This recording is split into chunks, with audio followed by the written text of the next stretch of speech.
All right, so we'll jump right into it. For sure. Thanks for hosting and coming on. Absolutely. Thank you for actually texting me about this. I was very happy to see your text and to be part of it. I love it. Yeah.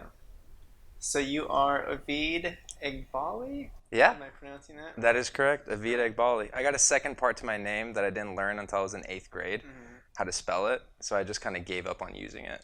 Only on federal documents. Do you want to share what it is? It's Gayazi. So it's really Avid Eghbali Gayazi. Nice. But no one's gonna remember that. So you just because I noticed too on your socials that you even switched to just Avid E. Yeah, I'm using it as my email handle, which is Avid E Film. Yeah. Yeah, because I just realized a simplicity to it is key, which I understand why artists change their names and shit like that. It all makes sense. Yeah. You want to leave a memorable resonance essentially. For sure. Yeah. So I guess I'll do a little intro on you. See, I see you as filmmaker. I've experienced a few sets with you as the director. Yeah. And you also do other stuff. You do it all. So you've AD'd, you do. But yeah, how do you normally introduce yourself when people are meeting you for the first time? I would say filmmaker is the best umbrella. Okay. Keeping it general, yeah. I think I think the caliber that I understand things is like a Renaissance man, where I could understand all the aspects of what it goes into making a movie. Where I want to really just focus and hone in on the craft of directing is my main thing. Yeah. But to do that, you really got to know everything as well, or it's best to at least. So when I say filmmaker, I kind of try to leave it at that. Nowadays, we're saying content creators, and I say content creator and logistical producer. So more people that aren't in film, but are ad agencies or commercials or interviews, corporations essentially. Yeah. They I think resonate with those labels better than if you're oh, I'm a director. So I feel you got to change it up essentially depending on who you're talking to. So you're saying content creator and logistical producer, is that what you said? Yeah. I do put the word creative in front of that, but sometimes that's getting over my head. I don't really feel creative. Content creator to me, what do I think about when I think about content? I think about Instagram. I guess social media, YouTube, and you're just trying to have stuff so you can consistently be posting out. Yeah. Putting stuff up versus so it's almost more quantity. More quantity mindset on content. Totally. And the opposite of when you say quantity, I think of quality. And we're talking about film directing. I think we really are looking for quality. There's more of a tease on wanting to be perfect with what you're creating, and there feels more of an attachment to it than when you're doing content creation for a YouTuber. You're just kind of trying to do that job as best as you can. But at the same time, it's not the end of the world if nothing goes exactly how you planned it. Just got to get something in there. Yeah, exactly. But one thing, all right. So I was excited to talk to you because I feel we get to. I haven't had the chance to, because this is we're still in the early phases of this Eddie Conversation podcast. For sure. Yeah. And I haven't had the chance to completely nerd out on film yet. So. Now, when you say nerd out on film, it sends chills down my spine because I feel I'm not a film buff. Oh, no. And I don't know movies that much. I don't either. I just mean more. I feel I guess it's more for the listener to know where we might be going. It's it might be more film centric on the nitty gritty of what production's like. For sure. Or the creative vision, just more like that than the surface level. Yeah, actually, you bringing that point up makes me think of something that I struggled with, considering the slight insecurity of me not knowing that many movies, is the difference between a film buff and a filmmaker, because I think that there's you could definitely be both. I'm not saying you can't be one or the other, but there is a difference between someone who actually knows how to make the movie versus someone who just knows fun facts about the film and story of the film and all the other stuff that is, I think, really important to know. But the execution is kind of I think where I started to get my love for the art was the making of it. Yeah, and that's I mean, we definitely relate in that sense a lot. Yeah. Well, I guess we can even talk about you and your. Let's jump into the Avid story a little bit. Okay. 'Cause, For sure.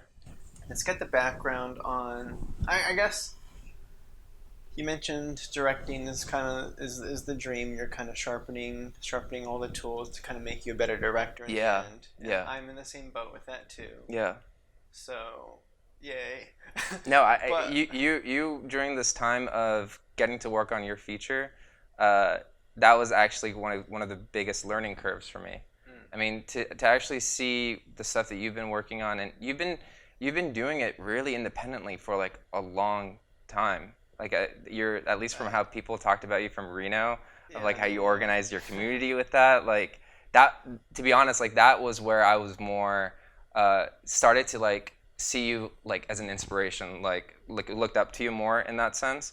I even thought like when I do my feature film, like I would kind of want you to produce it. Like definitely we'll figure out monetary, like we'll have you covered with that. But it was one of those things where I I think you executed it so well, considering the scale of where we're at with it. Like it ended up being where I think you focused on all the right elements that needed to be focused on in filmmaking and ignored all of the fancy showing off bullshit, I think. right.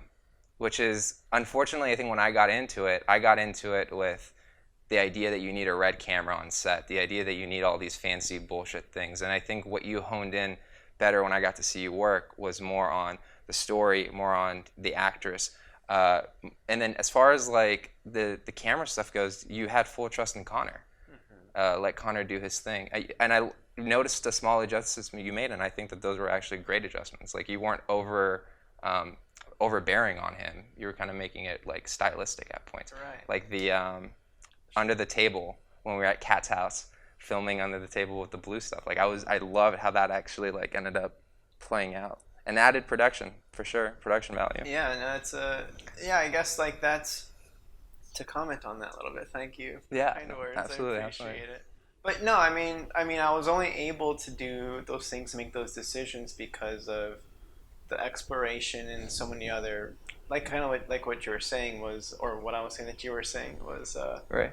was really understanding what the DP does and what they do, and I don't really see much value in bringing people on that you don't trust anyway. So Totally. it's kind of It's like, and that's a discovery of its own. Like that's a Yeah. learning process Yeah. going through it. but back to you really quick. So, Yeah, I'm so, up. so being that, all right. So I'm always curious about where people come from and why they're pursuing the things they pursue and that kind of stuff. So you've been pursuing, like, when did being a Film. director hit your brain? And I guess before that, what was your experience with film before that? I got cut from the basketball team when I was in high school, and so that opened up a period, and they just put me in a film class. I took that before. I took my exposure to film was like through a friend whose brother was a producer. At the time, the brother was also working as a PA, but my introduction to it through this friend was through editing. So I got to see like iMovie. I think that was the beginning of it, and then from iMovie that was like a background of it. But then as soon as I took that film class, they taught us Final Cut Pro. This was right when 7 was leaving and X was becoming the thing. And I remember like getting that introduction to it, where now I get to be on set and I get to talk to people about like, nerd out when you say I know Final Cut Pro 7. They tend to give you more respect than if you say I know Final Cut Pro X, because I don't know, it's one of those things. Sure. But that was kind of where the start happened, and it was through taking that film class, learning how to edit, that I started to kind of see filmmaking as like as a great release for myself, just because I never thought like the time that I saw two images put adjacent to each other and having it live, like if it was very like it sent chills down my spine, because I was like, holy shit, like this looks like a movie.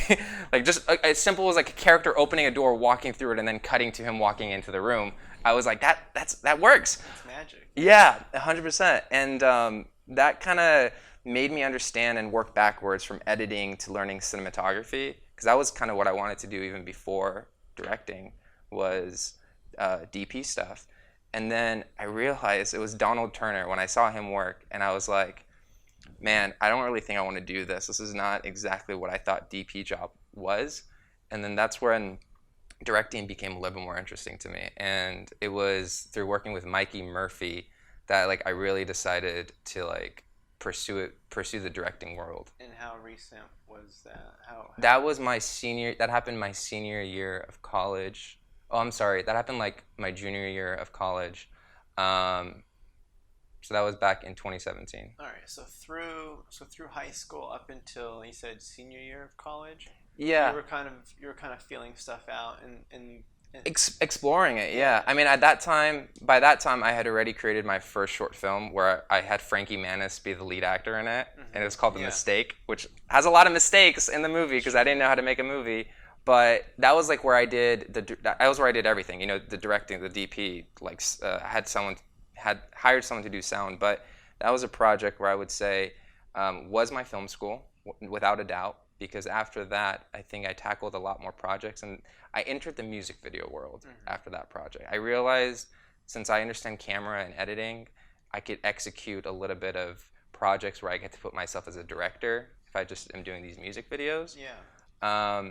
That then led into, really understanding story and wanting to be a storyteller, which kind of now more what I want to do more than even directing is be a writer. But I struggle with, English is my second language, and I don't have the strongest vocabulary skills. However, I have emotional intuition, and that is what I'm trying to really put my faith in to being a good writer. Is that because everything else I know I could study and learn, but being a writer I think is like the new aim for me. Writer director. Yeah, because you want to write stuff for you to make and direct. Yeah, and that kind of deepens your, because I also love writing. And I feel like as a director, I'm trying to also sharpen my writing skills, because if you become a better storyteller on the front end, then you just sit with the story longer, and by the time you're on set doing the director stuff, you're just like ingrained in you, and you just live with it. 100%. I think you need to find the most amount of integrity in your story, and you do that with kind of being the writer and studying the material so well. Because the idea of directing it is you're going to be thrown challenges with you, where it's going to be putting you into questioning that integrity for that story, and you got to be so on top of it that with all these new opinions coming in, you have to like go through a filter process to know which one is serving the integrity of that story. Right. Yeah, it's what actually matters in this scene. It's not as a character walking in. Is that the importance? I know. It's right. What am I trying to get here? Exactly. Yeah. Exactly. Which is tough. It's tough to dig into what you want. That's hard. It comes through the practice, and I'm learning that. Like Bated Breath is my second short film, and I'm proud of it in the sense that it's the best work I've done thus far. But I know that there's more to come from this, and what I'm letting myself understand is I only was able to make Bated Breath be the best so far because of all the practice I got to do beforehand. So now I'm just really trying to going back to that quality and quantity conversation, I'm in this place where I want to maximize on quantity of projects, because I think that would be the most, like I could be a sponge and absorb all of that, so that when I actually do a project that I'm deeply passionate about, that it's like really close to me, I could actually master quality more than the quantity. You put the reps in preparation. Right, the reps. Versus doing your practice on the real thing, which is too much pressure. It's too much. Yeah, when we did Kat's film, when we shot in her cabin, that was I think the first time that I got to ever work with you. I literally took that project because I said to myself, I need to practice for Bated Breath. Like I need to get used to this. And even that, so technically before Bated Breath, like that was like one practice of a film that I got. Like now looking back at it, I wish I did like 3 or 4 more, just to even hone it in. But for the future now we know. No, I guess we can. I don't know. You brought up so many things we can talk about here. Oh, dude, I have a list on my phone. I have 5 topics on my phone that are like all over the place with film. Let me think. I wanted to talk about. Yeah. All right, okay, we got Bated Breath. Okay. I was able to experience. I was on set with you for Bated Breath. Yeah. And for Kat's film. Right. What I want to start with actually because I feel like I'm really curious to know what you're taking away from these experiences. But it's the music videos. Because I for my research for this, I did look through all I did some research and digging. Oh, I love you. I love that you do homework. So you did, on your website, you have 7 music videos listed. Mm-hmm. The first one dropped on YouTube 3 years ago. So in those 3 years since, Yeah. 7 videos. And I kind of, just to refresh, 'cause I've seen some of them before already. I just want to see some sort of growth pattern on all right, where do you start? What kind of stuff is it introducing, and that kind of thing. So what can you recall taking from making music videos and taking that into the narrative stuff, or how do you approach story and music versus, because I don't. Yeah, It's not my thing. dude, I'll be honest with you. I got to just work with this really talented director who's done things for G-Eazy, Tyga, and she lives in the UK right now. And this last music video that I did that I was her AD, she was directing it on WhatsApp. So she was telling me what to tell everyone through WhatsApp, voice messages, FaceTime, all the things that WhatsApp offers, we were utilizing in order to communicate on executing the vision for the music video. I would say that was the most, I wish I got that at an earlier stage. So what was your position on that technically then? I was she definitely said AD. When she told me the project, she said I need a co-director. Yeah. And at this point, we're so comfortable where I'm editing the project now too. So it's Wait, so you're talking about the most recent one or your first one? my most recent one. Okay. I'm kind of working backwards here. Gotcha. My most recent one, because again, it wasn't me directing it, but it was just this intimate relationship with a music video director, and I got to see her work exactly like how I do not work. Mm-hmm. And what I learned from her that I wanted to apply onto every project from now on is to master the amount of references to convey my vision. And I think that is what I lacked. Even in the music video world, I lacked that, and even in the narrative world, I lacked that, is not having enough references. And I'm not, like I said, English is my second language, so I'm not having the best verbal usage of words to be explaining things to people. So much easier to show a reference. And she was in the UK, and we were directing this music video, and it was all because I got to show a photo to the people, and they were able to see, okay, I got that idea, and the communication was delivered. Yeah. So that's the main thing that I think I'm learning as a director, regardless of where you are in which medium of filmmaking you're doing, music videos, commercials, or even narrative. It's you have to convey the message to the people you're working with, and sometimes, and most of the time, the best way to do that is a reference. And that's kind of what I wish I kind of started off with in the beginning stages. I'll give you a thought I have on references. Yeah. Because because I for whatever reason I have this resistance to references. Okay. When I direct. Yeah. Because I don't know. As a director, people like to ask you for references. Yeah. And it's a nice. I feel like it's a. I don't like the shortcutty feeling of a reference photo. Yeah. Or a reference clip, because I don't want to show an actor. Oh, here's to mimic. Here's a tone that I like. Yeah. Here's what this character is doing. Yeah. That I'm kind of basing my direction for you on. Yeah. It's because I don't want them to copy what that actor's doing, or it's no. This is my thing. It's going to be different than that. Yeah. So I don't even want you to see it. Or a DP's. I don't know. I think it's a fault. I don't know about a fault. I think it's me not being super clear on what I want the vision to be in the first place. So maybe I'm just having trouble finding a reference to communicate it. But it kind of comes back to you saying that I trusted Connor as a DP. It's I have a base idea of what I want, and I'm trusting you to know what looks best for that emotion or that kind of moment. Right. And that collaboration coming together to find the reference versus me just saying, make it look like this. So I'm sure there's some sort of balance in there where a reference can streamline that communication thing. Mm-hmm. But for whatever reason, I have a hard time finding references that demonstrate what I'm actually thinking too. So it's kind of me being lazy and wanting to really lean into the collaboration. And I think that the mindset that you just explained was kind of what I had when I was like not having references. I felt the exact same way. Um, I feel like what you said, that there has to be a balance.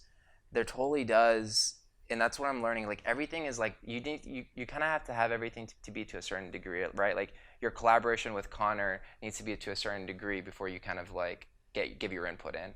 Like having a reference needs to be to a certain degree so that you can let the discovery process be alive in its own form too. Um, and I'm learning that, just kind of like how you mentioned, I think this conversation is aiming it better for me to understand the give and take, like the tug of war between the our artistry of discovering it and the collaboration, and then also letting someone have aim in some idea of what you want to be doing with showing a reference. Right. I think that if we could, like, as filmmakers, master these two forms of communicating and working with people, it will make it just easier to make stuff. It'll be easier to find flow, rhythm, and trust between people as your team to make the vision come true. Right. No, for sure. I think that's Yeah. nicely put. Cool. So back to your all right. So back to your story Yeah. about streamlining. So you are on this set, witnessing this director use the reference photo because she's not there. So Yeah. she's gotta succinctly communicates a message through you in a way Mm-hmm. where there's no telephone, right? Where it's Yeah. not like, oh, she said this. It's like, oh, here's an image that she sent. Yeah. So you got that from that experience. Yeah. Honestly, man, I gotta tell you, it was like a textbook. Like my WhatsApp thread with this lady Yeah, yeah. is like a textbook of just material that I think filmmakers could read and understand what it means to make a music video. The beauty of it was, if I didn't understand it, I just got to reread it to the point of where then I could comprehend what it was saying. Versus, having that like gut to tell the director, can you repeat that again? Like, you kind of don't want a director to necessarily repeat things multiple times. Right. But having it be on a phone, I didn't have to like say, can you repeat that? I just had to reread the sentence that she said and then try to understand it. So I felt like there was less pressure of me having some fear of just the hierarchy of the set necessarily. It was just easier for me to like be able to pick it up and yeah, and do it. I mean, that was like a wonderful experience. I gotta say, it was unexpected too. I DM'd her on Instagram, and that's how we connected. Oh, nice. Instagram really helped out, Nice. really, really well. For sure. Yeah. How do you feel about how do you feel about directing music? Because how many music videos have you directed? Is The it all? Did I say 7? the 7 that are on the site, and then right now I have 3 in post currently that I've only gotten post quarantine or like post lockdown essentially. Yeah. Yeah, the last music video that's on my website, when quarantine was coming into lockdown, the artist was coming over and we were editing it together here. So that was the latest project before we went into lockdown. So, like, what excites you about the music video directing experience? I just like it because I'm young, to be honest. I think that there's like a. 'Cause you're young. Yeah. Like a David Fincher, like directed music videos like when he was younger, and then went into like this narrative world when he got older. Sure. I think there's like a youthfulness to like directing music videos that's fun because you're working with young people. You're working with people who I feel like when they, hopefully knock on wood, when we all go big, essentially, like there's just like a community of it. And I think music videos is cool to start with. Also, like the composer for Bated Breath, Harrison, he was one of the first. He was the second music video that I've done, and my relationship with him brought it to where he composed the movie. He did it for free, and that was like another thing of where like I just like the idea of these relationships that I get to build through music videos. It's a little bit easier than trying to stick into the narrative world. Yeah. So I guess so. It sounds like what you're saying is it's almost like a safe training ground for experimentation versus the pressure of managing a film set. Yeah. It's like Yeah. because I mean, Like motion picture is, there's so many elements to making a motion picture film. Like it's not like that with music videos, but at least the skills are pretty relatable. Like, you still got to communicate with people. You still have to understand composition. You still have to have like narrative sensibility in a way. And so like that's always going to be trained. It's different. And I guess the reason I bring it up is because I avoided music videos for a long time. And I had the opportunity to direct one a few months ago. Just super as indie as it gets, the way that I love doing things. Yeah. I would really struggled with figuring out what a music video, like how do you make a good music video, and how do I convey the story? Like, it was just really weird for me to reverse engineer a song into the video. Into visual, because I'm not like visually stimulated director. I'm like emotionally and character driven and that kind of stuff. Yeah, there's really no character driven music videos as much as there are like visually like cinematic freaking colorful lights everywhere music videos, which is what I'm actually learning. I'm actually learning that with music videos, it's best to actually not really care about narrative. I'm sorry, like unless there's like, unless the song has the intention for it, unless you could really see it all actually play out. Don't get me wrong, there's a bunch of amazing narrative music videos, but usually I've just been learning, like, okay, best example to tell you this is both my parents don't know anything about film. They're both dentists.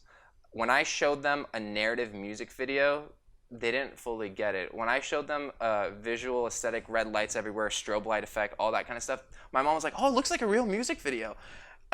She kind of basically just didn't understand the narrative one as much, and so she immediately dismissed it as like a real music video. So what I'm understanding is there should be less of an attachment to exactly the story structure that you want to go. I think one simple thing to put it that I've learned is every music video, if you want it to feel like there's a narrative, there just needs to be a transformation moment for the artist or for the character. Yeah. As long as like we could see, like, by what I mean transformation is like fire and ice, like going from ice to fire, like that feels like a transformation for the. As long as there's that, I think people feel like there's a narrative sensibility to it. I like your wording on how you say, if you want it to feel like there's a narrative. In reality, there's still no narrative there. But. Well, what I mean by transformation is arc, essentially, because I feel like that's the closest thing to understanding a change, at least for stories, would be if there's a full arc to it. Yeah, I guess that's kind of the difficult. Yeah, I don't know. But music videos, you got to visually show that arc too. Yeah. Right. So a lot of it, I've also been realizing, going back to what I learned, is how important set dressing is for music videos. Set dressing and lighting is actually, and hair, makeup, and wardrobe are so much more important than, again, camera. Shoot it on a Sony. Shoot it on your iPhone. But like, knock in that cool set dressing. Make sure they have cool wardrobe and like their hair is done and stuff like that. Like, that's what's going to make a music video feel more production value and all that. I mean, that's. But at the same time, that's always the case, even in film too. Yes, it is. And your feature was what gave me that. Okay. Yeah, your feature was where I saw, like, we cared about this wardrobe. Like, she's just knowing of how many photos I had to take of Michelle in those different outfits was like one of the exposures I got. That's making me think of the importance of it. You flipping your entire apartment into like a set with seeing how it looked was definitely I got a shit ton of stringy lights because of you. Oh, really? Yeah, because I remember that was how we created the practical lights. Yeah, brilliant. Connor was super stoked about. Yeah. Because they added a lot for a little. Yeah. So. You ended up being able to do bokeh effects with that. Like, that added cinematic shots right there. Yeah. So I guess, like, at the end of the day, I think what we're just coming down to is your camera doesn't matter. Doesn't matter. Okay, yeah. I mean, sure. I'll take that back for a second. Sure. Your camera matters if you have, like, high VFX. That's why you want that red camera or that cinema camera that is shooting at that high bit rate.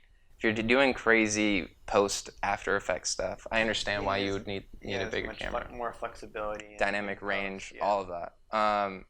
but we're not at that level. I think we need to deserve to get to a place where we get to be allowed to use cameras like that, essentially. So I guess we can clarify, because we haven't quite said it on this podcast yet, but that we're primarily talking about like the indie world and kind of getting your bearings and working getting your experience up, taking your steps up in all avenues. Like even like what I just got done with was the feature. It's like, all right, sweet, first feature in the books. How do I step up from there? Yeah.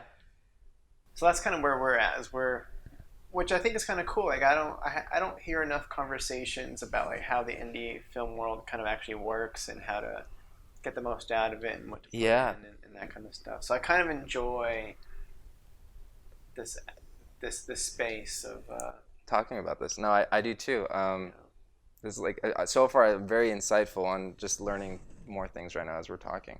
I'm really happy you asked me to be on this. To be very honest with you, awesome. It's very cool. I think one day if I start a podcast, I would love to have you as a guest. Oh please, I love talking. Yeah. Okay. So there's the music videos. Yeah. I'll just re-clarify again, or all right. So primarily, music videos were about just getting experience, making decisions, and trying stuff out. And it's a discovery. And you're still. Are you the way that you had described it about being young, and that's why you're kind of attracted to it? Do you imagine that it's going to be a thing where you kind of phase it out? You're like, oh, I don't really touch music videos anymore because now I'm trying to focus on. That depends. Like, I mean, we got Spike Jonze right there directing Arcade Fire, like music videos. Sure. And he's doing Apple commercials, and I don't know. I'm fine with. I want to say to answer your thing. I want to say no. I'll still pick it up. I guess it depends on who approaches you too. Yeah, it needs to be a caliber where I feel like the amount of work that I worked to get to where I am. Hopefully, I would want it to feel like the person I'm working with has done that same. Has had that same experience too, and that's kind of like where I would say I'm open to anything at that point. But the idea of being young right now. I eventually do want it to fade out. I want to just be able to build enough credibility within our community to be able to like be valued enough that I could be not doing music videos now and go into narrative film. An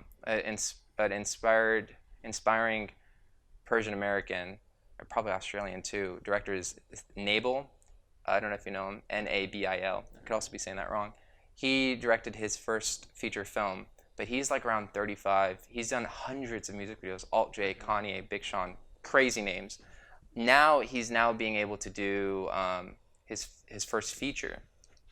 He kind of worked up to being able to where he was finding investors and all of that because of his credibility of his past. So that's kind of I think where if I'm able to build that through just projects that I've worked on, then someone could value enough to kind of get you out of that shell. Into the next step. I've definitely seen that strategy before. Like I was almost on a feature as a script supervisor where I don't know if they utilized this method to get funding or whatever, but it was a first-time director who was coming from the acting world, and I guess it was like her time to just like try the directing side. And she had experiences directing music videos. And she like directed a Billie Eilish music video at one point and stuff. So she had a Billie Eilish connection. Yeah. And kind of like utilizing an artist connection to maybe get like a song in the thing to be like, oh, we've got like a song from this artist committed. Yeah. And that kind of helps up the credibility of the kind of pitch. So totally. like what can you throw on what value can you bring to the table? Like everyone kind of. You just throw it all. Yeah. Yeah. It's the process. And I also think about, because my favorite band is Linkin Park. Oh, no way. They went to my high school. They went to two of the artists. I don't know exactly their names. But they went to, okay. They graduated from Agora High. Yeah. So, like, the DJ Johan ended up directing a feature film. Wow. Like, I don't know how recent, it was probably like 6 or 7 years ago now. That's awesome, yeah. But like, because the band has so many creatives in there, they eventually phased out directors in general and started directing their own music videos, and then, they're big enough where it's like... You bring a good point right now about this too. I think a lot of new artists are realizing that they want to direct their own music videos too. T Swift is doing it now too. Miley Cyrus just did it. I mean, someone who I worked with, Abby the Nomad, which I feel like he actually is so freaking creative, where I feel like he could even direct his own film, his own motion picture film too. Like Logic, I think, is also doing that. Who wrote a novel. I think what I'm getting at is a lot of people are actually creative enough to do any of these jobs. It just depends if they actually have the interest to do it. Is another thing I'm like learning. And what I'm figuring out with the music videos more so is you need to be there as a director to facilitate the artist because it's their music. Right, right. Anyway, sorry to like off topic for with sure, bringing for it back sure. to the music videos, but it was just something I've been realizing. Like a lot of people are, like you mentioned, like Linkin Park. They're getting rid of whoever is not really part of their creative team just to be able to have their own vision be more put on the screen. Yeah. Yeah. It's cool. It worries me, but it doesn't worry me. To me, it just says that I could have another Because opportunity for it's something in a else. very here's where directing can be a little bit like a lot of people don't understand what they're jumping into when they jump into a directing role in the Indeed. first place. Yeah. So Yeah. the issue becomes you're seeing people where they watch directors from an artist position, let's just say, and they're like, oh, like I could do that. But really, you don't really see all that goes into what that person's doing. Like pre-productions, is that something in mind? Pre-production vision, the communication with the DP, visuals, like Yeah. all that kind of stuff. But like, it's a very attractive position to be in, especially if you're an artist that's never done it and you've been performing for years. Yeah. Like, let me like I've been directed enough to where like I could figure it out and just let me give it a shot. Um, but like I work with a lot of first time directors in film as a script supervisor, and you don't. It's crazy to witness even people like older with a lot of life experience, or like in casting or in writing. If again, come back to having the experience on set in multiple facets really gets you ready for the director position because you know what's happening around you. If you're coming from the writing world or the casting world, then you're like, oh, I've dealt with stuff, but you've never really been on set. Right. Right. You may feel like you know what's going on, but you're just as green as almost anybody else because it's such a weird place to be. It gets when it gets down to the nitty gritty of the job, it's how you communicate with the people. That's everything. That it really comes down, and I think that if you're like kind of idealing what a director job would be, just because you're like on set and you're seeing it, you're seeing it just within that one moment, that one frame of how that director is behaving. But really, how that director has been behaving with people in the pre-production, people and just getting the investors. Like the way you talk, for instance, the way you would talk to an investor is clearly different to how you would talk to your DP, and it's clearly different than how you would talk to the G&E crew when you're trying to have them hang a light up there. Mm-hmm. You know what I mean? Like what I've been learning from that is, just to be a little bit more clear, is as from personal experience, obviously with an investor I have to be credible, I have to be very sharp with them. With the G&E crew, I can't be sharp with them, I can't be strict with them. If I do that, they're not going to hang up the light up there for me. I need to kind of be very hey boys, how you doing? Hey, do you see that last? Like I gotta play the role of where we are able to still get what I want with them putting that light up, for instance, but do it in this collaborative way where they would want to come back to work for you again, essentially. Yeah. Like that's the best of it. Yeah, because I guess I could elaborate too a little bit how you're saying it's how you talk to them.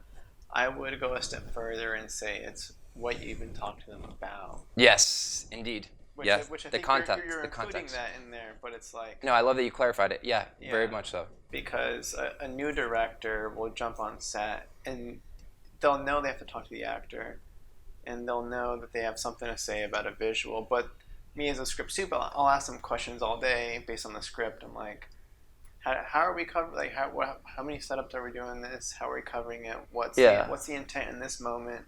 So that way, I'm watching. I'm having their back as a script supervisor, making sure that we're covering it in the way that they're wanting it. And I noticed that a lot of them don't don't have those answers ahead of time for some reason, which is why I ask questions. So that way, when the AD asks, it's like, okay, I kind of like prep them for Yeah. for the answers Yeah. and the DP and stuff. But like that stuff you don't think about when you're directing is how much time you have, how much Yeah. how many angles you want and why you want that angle and how long you're going to run that specific angle for. Are we covering the full scene on that angle, or are we just covering this moment? Yeah. Because then you have to think about the editing of it. How are you going to edit it later? And Yeah. there's just so much to think about. Totally. I was watching Bated Breath actually, and I remember like one of the scenes in the kitchen where we were all falling under time pressure. It was when they were all sitting at that table and then had to go all the way to where the sink was. Don't know if you fairly remember that, but I realized what I did right, and I didn't really realize I did it right until when I got to edit it. But I was like, I inserted a shot of like the brother's reaction as an OTS, but I knew Chris was on my tail about time, so that was one of the times where I remember looking at my script and I was like, I can't run this entire scene. What do I fucking need? And I was able to like just line exactly the moment that I need to help us change that transition from that table to the sink. Yeah. Looking at like the amateur version of me, if I didn't know the experience that I got, I would have just jumped to that, and then I would be in the poster and be like, these two scenes can't. Like I can't. There's no connecting bridge from this moment to that moment. But it was being on set, knowing exactly what you need to be able to get to have that edit flow. So the experience. When you said like how many setups you have, how many shots you have. When I did the mistake with Frankie, I think we had 20-hour days because I didn't have a schedule. I didn't know my shots. Yeah, you were just kind of going for it. I was literally going with it, and I gotta say, like, I'm so blessed to have had him still be on it. Like, by that time, Frankie had done national commercials for like Allstate, like all these different things. So he got to experience set, but he like really was a trooper with me in like sticking with it. Yeah. But we all need that experience. So I think first thing for anyone to do if they want to do filmmaking is to actually just grab their iPhone and go shoot things with narrative sensibility if they can. Yeah. So they could actually learn how to edit that. That would be nice, yeah. Because I know, like, I'm still, I mean, that's why we create is like I'm still learning stuff in like every project that I do.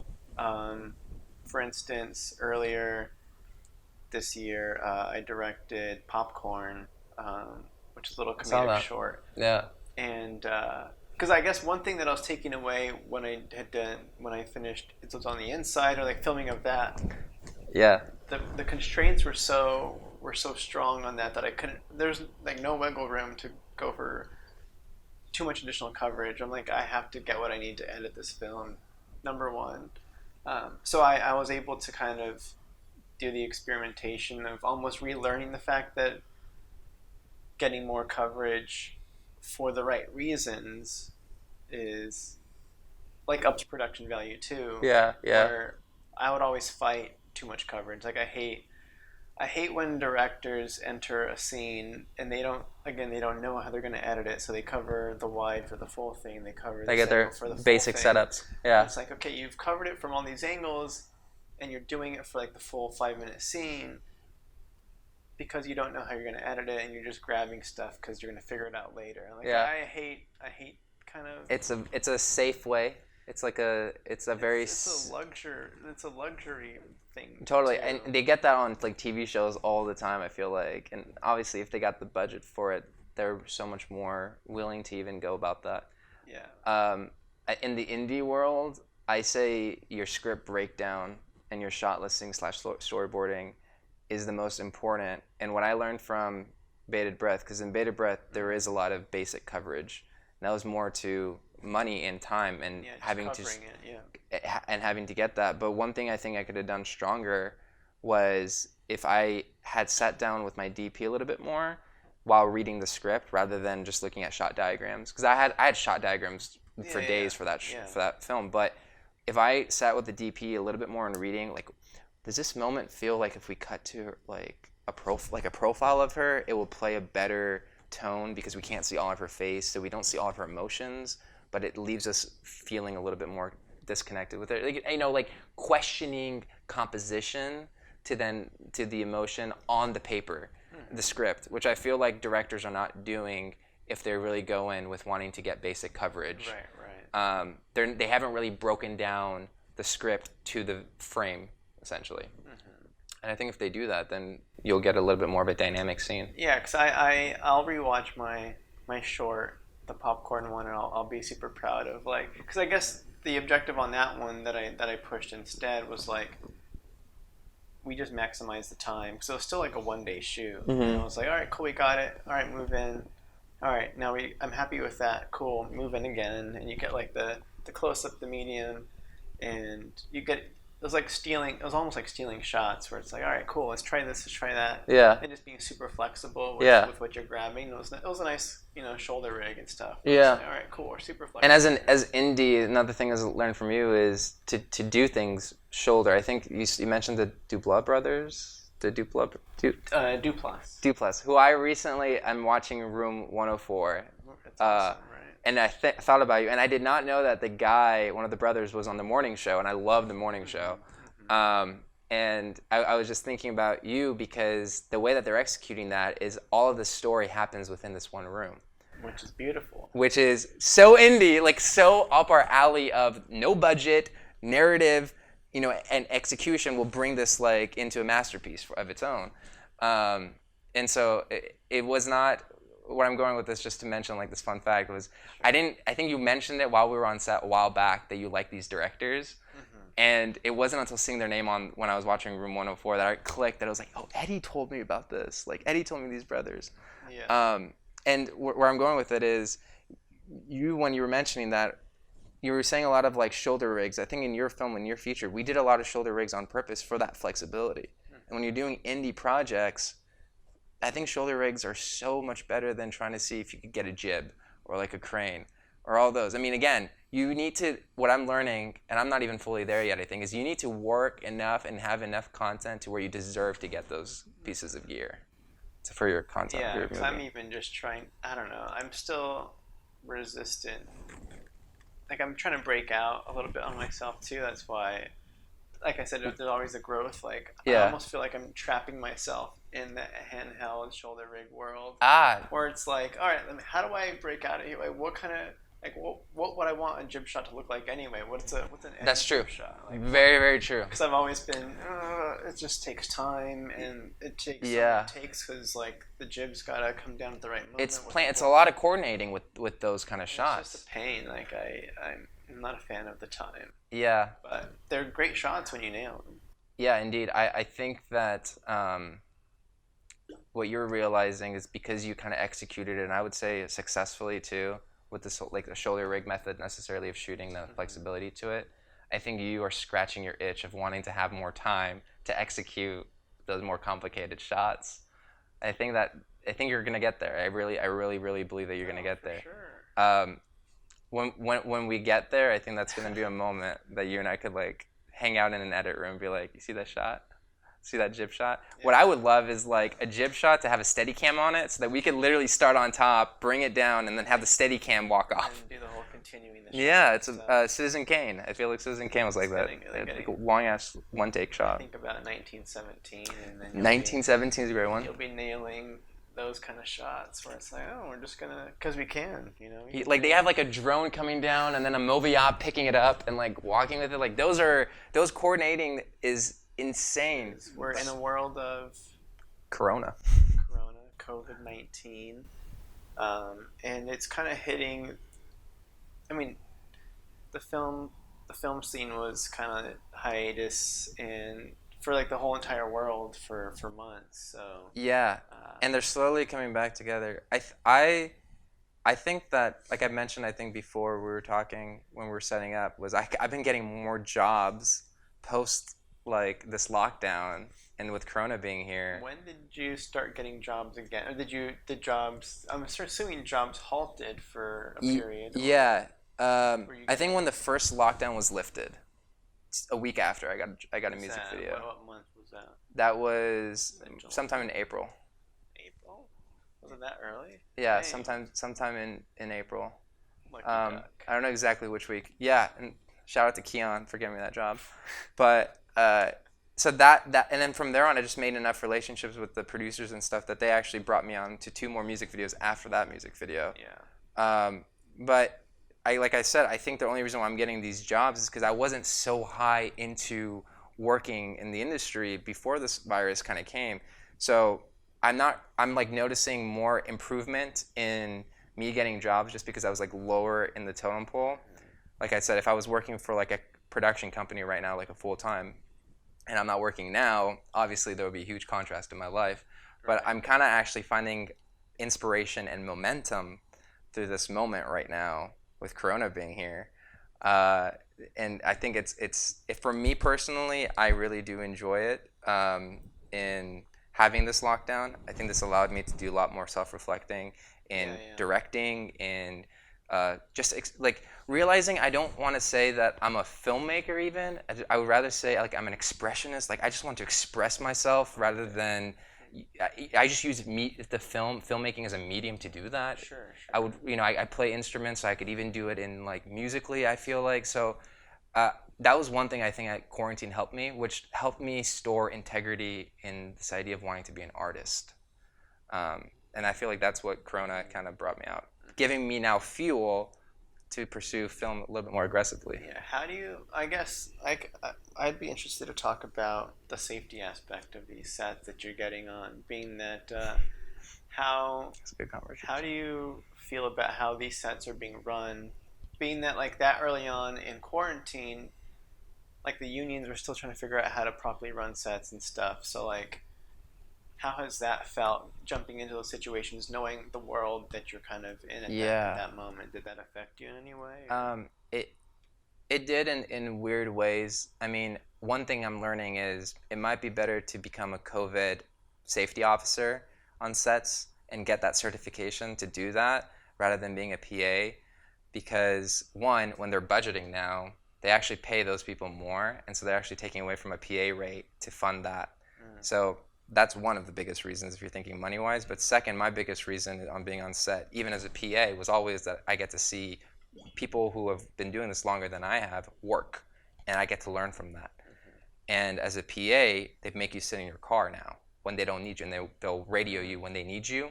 As a COVID officer, you're on set the entire time. So I was like, man, I really want to get this. It is on I haven't done it yet. It's on my list to go through the safety. It's called safetyset.com and get the certifications.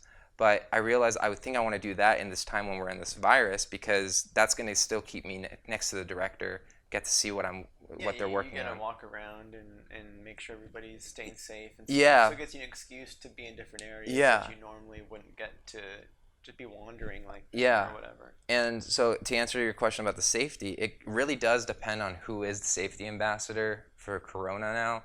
They start the day with doing temperature checks, and then they give you wristbands, which to me kind of creates a hierarchy on the set, a little bit more noticeable hierarchy on the set, right? Because the PAs can't go into this section of set, whereas like, if you're wearing this color wristband, you have all access to everywhere. And then they're kind of, I understand it because you don't want groupings around people and around areas. So in that case, they're kind of splitting you off in every way, which to me is more of a reason to even just get the COVID safety personal certificate so you could be on set even more actively. I do think that a lot of it is just the image that they're working within the guidelines, and I understand that they are. But how much is really being done is my question, because I don't know if temperature checks constantly is like fully effective. Because it's all right. So you can get into that for sure. Because that's the tricky, weird issue that we're in as freelancers in Los Angeles, where it's like, all right, well, I need to make money. Yeah. And the government isn't quite taking care of us. Right. And the sets that are going on in the indie world, like the accountability is kind of weird, because it's like, I don't know if you've had this. Okay, so the idea is wear masks. Is like a starting point. Yep. Wash your hands frequently. The hand sanitizer. Right. With the wristbands that you kind of said, right. where they try to limit and interactions. Anytime you go in front of anytime you get close to talent, you have to wear the face shield, not only the mask but like the shield as well. But like if you're not close to talent, you could take it off. So I don't know if you've experienced that, but like they distinguish what you have to be wearing when you're around principal talent. Right. And then all right, so there's kind of like those, and then the tempo. All right, and then you Then mentioned there's temperature temperature. checks, Yeah. which, of course, the safest way to prevent people from getting sick is to not shoot at all. Totally. But and then if you're gonna do it, I guess temperature checks will pinpoint people who are actively not distributing. Seeing symptoms. Yeah, showing symptoms. Yeah. But How much is it really truthful to it really showing it, because there's like an incubation period when the whole issue with COVID, and the reason it's so perfect of a disease to hurt society so much is the asymptomatic issue. Yeah. Is even if you are positive, even if you're not showing symptoms, it doesn't mean you're not positive with it. Positive. Yeah. So it kind of just kills everything. It's like, well, cool, you're not showing symptoms, but it doesn't mean anything. And they even ask you, one thing that they now you have to fill out is the survey before walking on set. Right. Have you come into contact with in the past 14 days, all of these. Have you flown domestically? Have you all those kinds Do you agree to contact set immediately if you see symptoms within the 14-day period? They by the way, I save those just so when I'm running my own set, that's what I could send off. Yeah. To say that I'm adding and following the herd in this case, because I feel like no one really knows what to do. So everyone is doing their best into creating the right image that they're doing something. But that's the issue. Is this just an image? Yeah.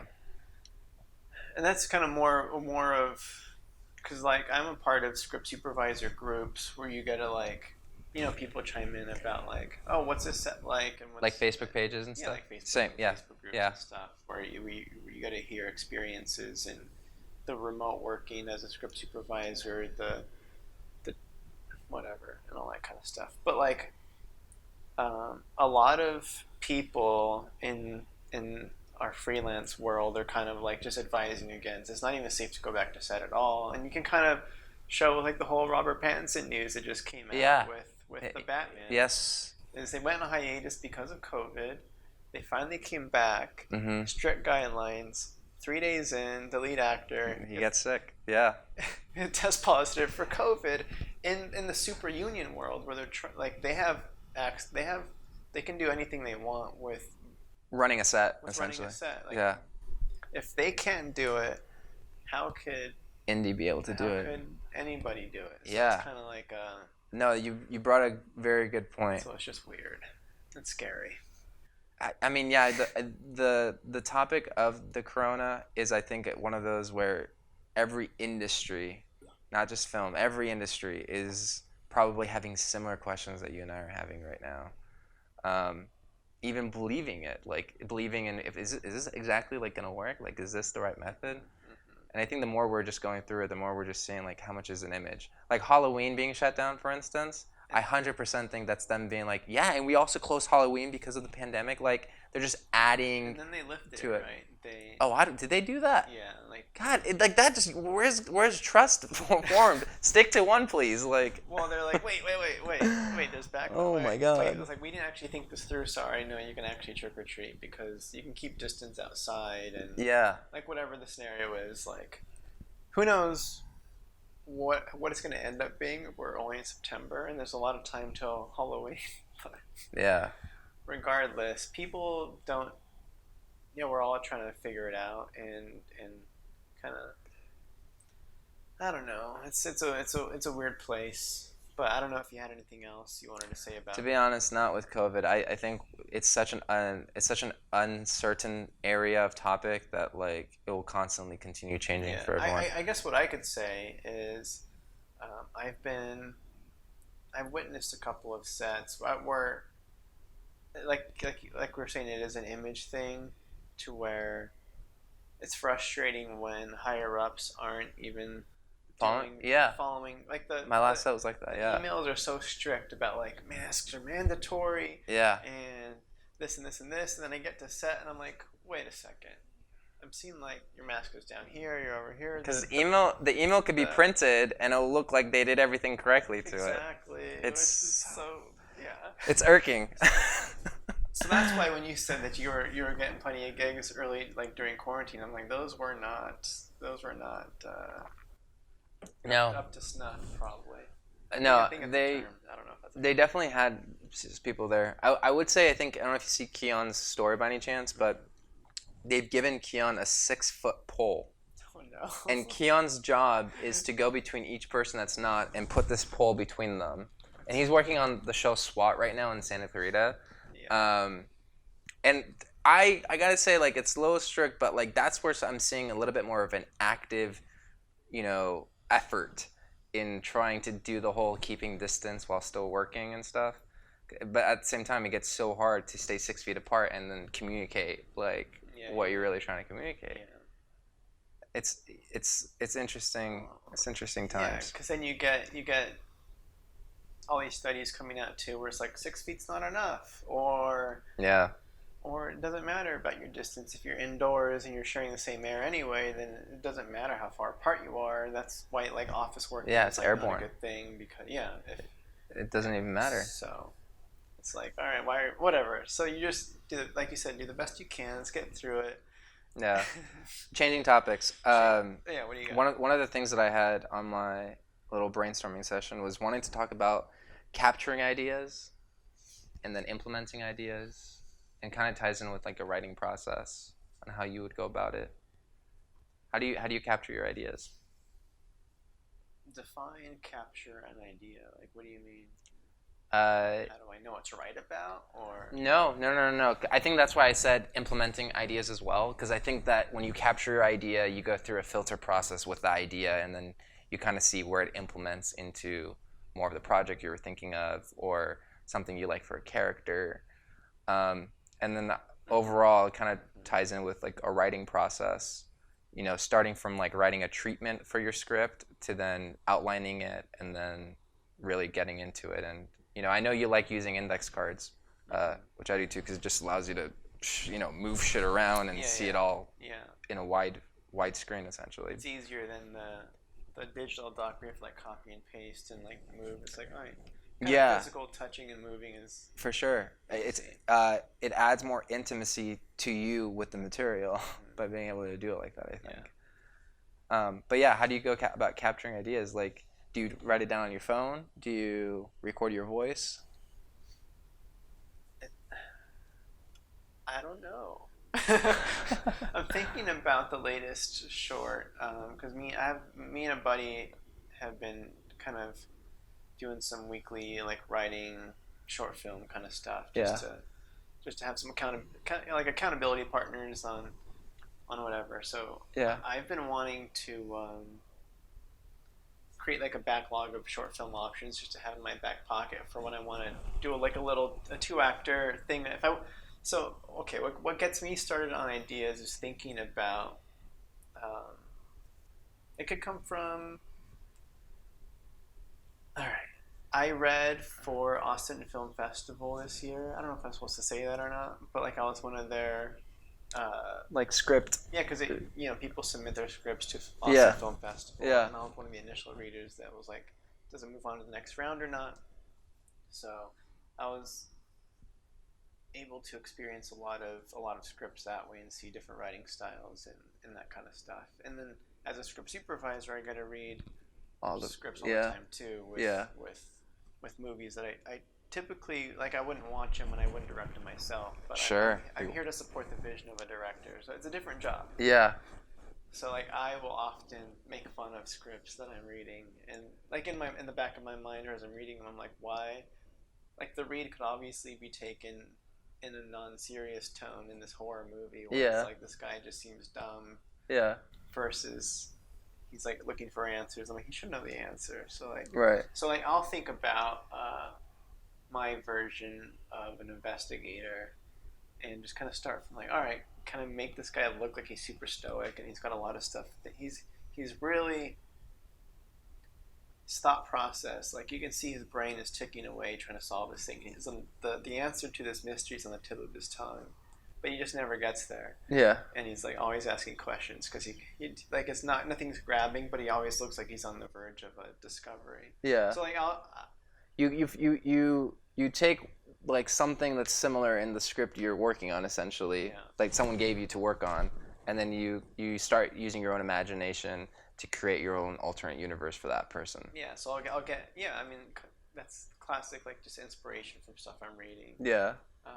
And then that'll be a starting point for like a little short film where I'm like, all right, Yeah. cool, what's this guy up to? What kind of person would complement him well? And so do you feel like as soon as you get that idea, you just kind of go straight to the note cards or straight to typing things out? Like, Okay. do you just splat things onto the piece of paper and then start taking every element that you like from what you just, spit onto that paper and kind of structuring it into a screenplay? It depends on what I'm writing. So during quarantine, I partnered with my co-writer Jamie Keener, and we wrote a feature in a couple months, which was cool. So like if I'm doing the feature, then it's more of the like we spent like a month of just figuring out who the characters were, and once you get kind of that layout of like, all right, this is who we're working with. This is kind of like some spitball stuff of what we want to see happen based on like the time period and based on what we said about the characters and conflicts we want to see happen. And then we went to the note cards after that to kind of lay it all out and then kind of move stuff around. And then is that how you, when you do that, that's kind of where you see the beginning of the scenes. Like you kind of see like scene 1, scene 2, because each card are you using each note card as a scene essentially? Yeah, essentially. And then we really want to, because I mean, that's one thing I learned from It's What's on the Inside is really, like even upping the specificity of leading to the end of an act. That's It's What's on the Inside is my first feature script, so it's all right. How do I level up from that? Let's hyper focus on leading into the second act with this big moment here. Let's place this card that would be good here, and how do we end the second act? And like, cool, what's going to lead up to that? Yeah. And that kind of deal. But with shorts, I just sit and write, and I'm like, all right, bust it out, 6-page short, cool. Yeah. I haven't tackled feature film, which is why I'm asking these more questions and to see what you have to say, so I could kind of get a better sense on how I would go about executing it.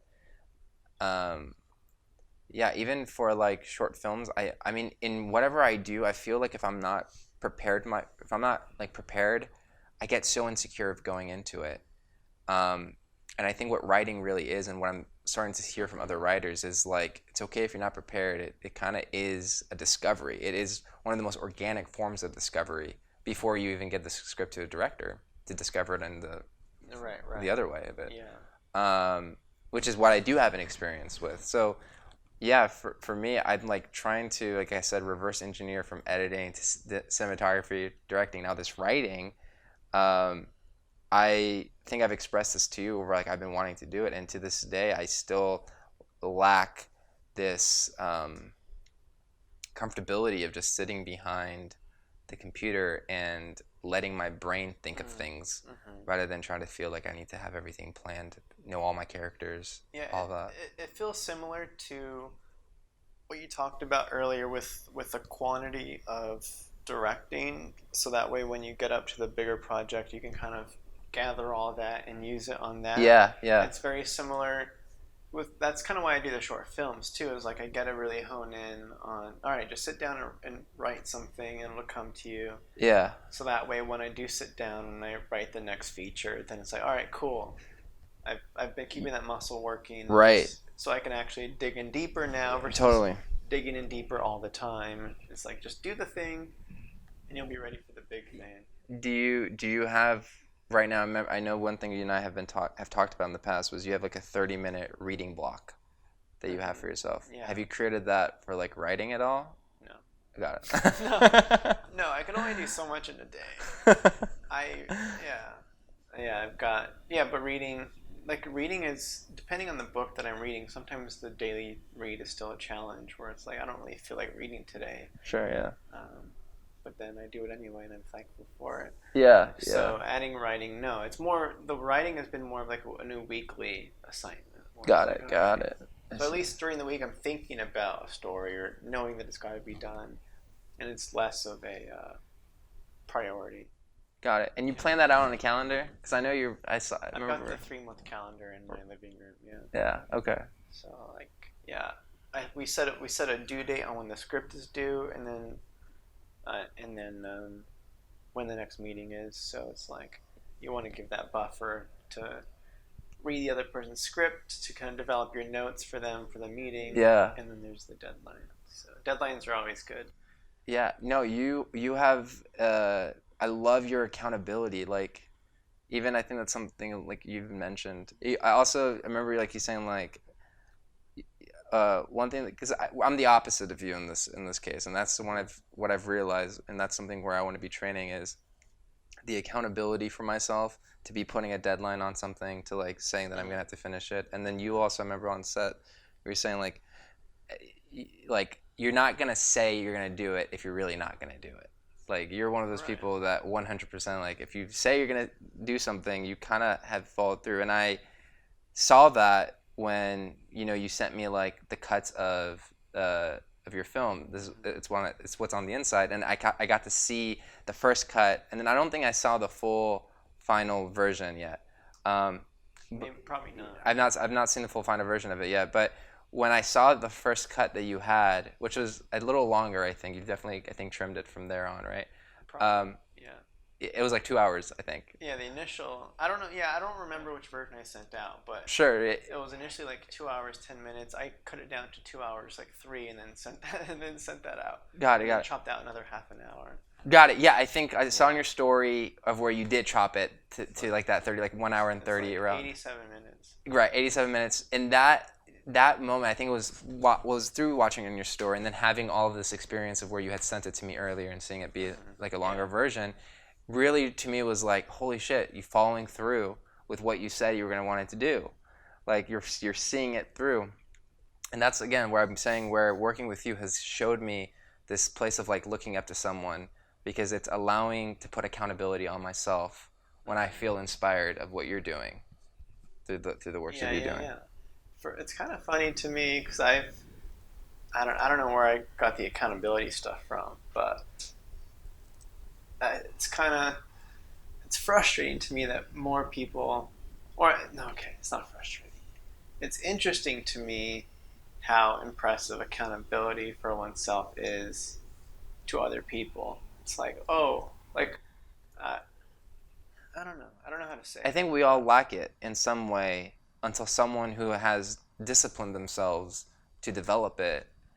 And I think it's a very admirable thing. I think it depends on also how you look at it. If you're slightly, I feel like this is something where I've detached my ego and my insecurity from, to really just see what I need to learn about myself so I could be more successful. Some people I think might be offended with the accountability conversation, because maybe they're in a spot where they know that they're lacking that, and they still are feeling a little too insecure about that. And I think that that's where it gets a little bit where they don't look at accountability, I think, as a tool to help them, but to hold them down, in a way. Like, do you know what I'm saying? Kind of.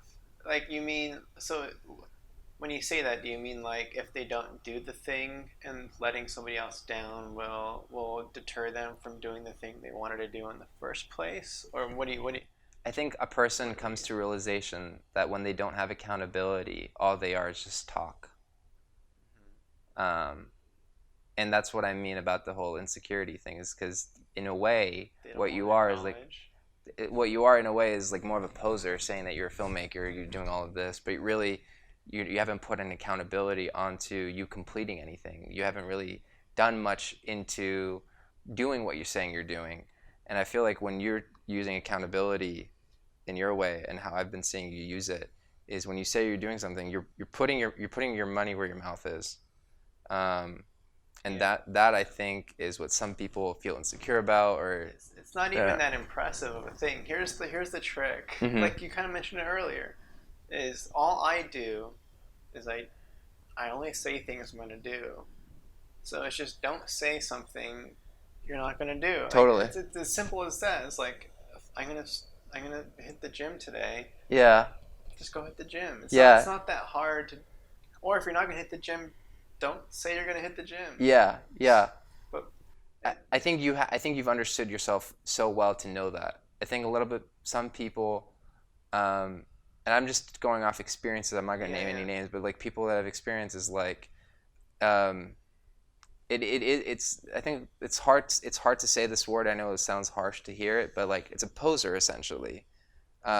People who are saying that they're doing things that they're really are not, and I think some people I think just need to go through the phase of where they are mimicking what they really think they want to do, and it's a discovery process. So I'm not throwing shade at anyone because we all go through it. Like I feel like I was a poser too at first, and I feel like slightly I still am. That's why I'm not really categorizing myself as like, oh, I'm a writer. I haven't written shit. But what I am understanding right now is coming out of my shell to understand that if I want to be a writer, I actually need to write. I need to hold my accountability. And it also could be flipped into the simplicity of, to be a writer, all I have to do is write. Mm-hmm. And then I'm a writer. Like, yeah. I think James Cameron had something with like, just make a movie, put your name on it. Like you just directed the film. Like you're a director now. Yeah, the scale of if it's good or bad, I think, is one of those things where everyone needs to. It's very relevant, and I think that's where for me I get hooked on caring too much about. Unfortunately, sometimes, and I think other people do too, which we need to disidentify with that. Yeah. Yeah. Yeah. Yeah, I was gonna say, because I had Michael on, Michael G. Gable. Yeah. He and I talked about. We didn't call them posers, but he called them. I don't know. He equated it to brunch. It's like brunch. Oh. Yeah, it's like the people you see at brunch. Yeah. Aren't living the life. Like they're posing the life that they want to be living without having done the work to be the person that could be going to brunch in the first place. Right. So we're like brunch is the example of like like I don't go to brunch because I can't afford brunch. Yeah. So I don't, and then I'm too busy trying to do the thing versus trying to show people like, look, I made. Yeah, my equivalent to be like renting a nice car or having a nice car when you don't really like have the means to actually own a nice car. I don't know how people afford cars. I gotta say, I'm blessed to have my mom and dad. I'm blessed to have my mom and dad for almost anything that I've been given to my life. I got lucky to be an only child. Oh, that's nice. I guess for maybe these reasons. I was gonna say, I grew up really lonely in not having any siblings, and coming from Iran to America, I didn't get to have an easier time making friends because of the language barrier. Granted, because you moved here when you were 7. Yeah, nice. And I feel like the what I gained, I think, was just a better imagination. I gotta say, growing up alone without siblings, a lot of the time I was on my own, just wandering. I remember seeing Star Wars and then taking a shopping cart and flipping it, and then going in the shopping cart and acting as if I was in one of those the I don't even know the name, but one of their Starship, and like I would like shake the car, acting as if I just got shot with like lasers and stuff, playing my own games. So I guess for me, just going into it, like my mom and dad, I think, are to the end of why I'm able to afford a car, have this house. One of the things that they're helping me out right now, this is kind of fun to say on the podcast because I kind of need clients, is we're looking into getting a studio warehouse. Okay. So like, I could actually have like a high ceiling space to be able to create sets, go to Home Depot, like one of those things I want to do is have like a bunch of walls on wheels. Right. So we just bring in the walls and boom, we just created a room. And that's something you're working toward? Currently, my parents and I are looking into real estate properties to be able to do that. Put it on Pure Space, have some passive income, have my own workspace. For sure, that sounds nice. But going back to it, my mom and dad are the only reason why I'm able to do that. So. Because I guess the reason I bring it up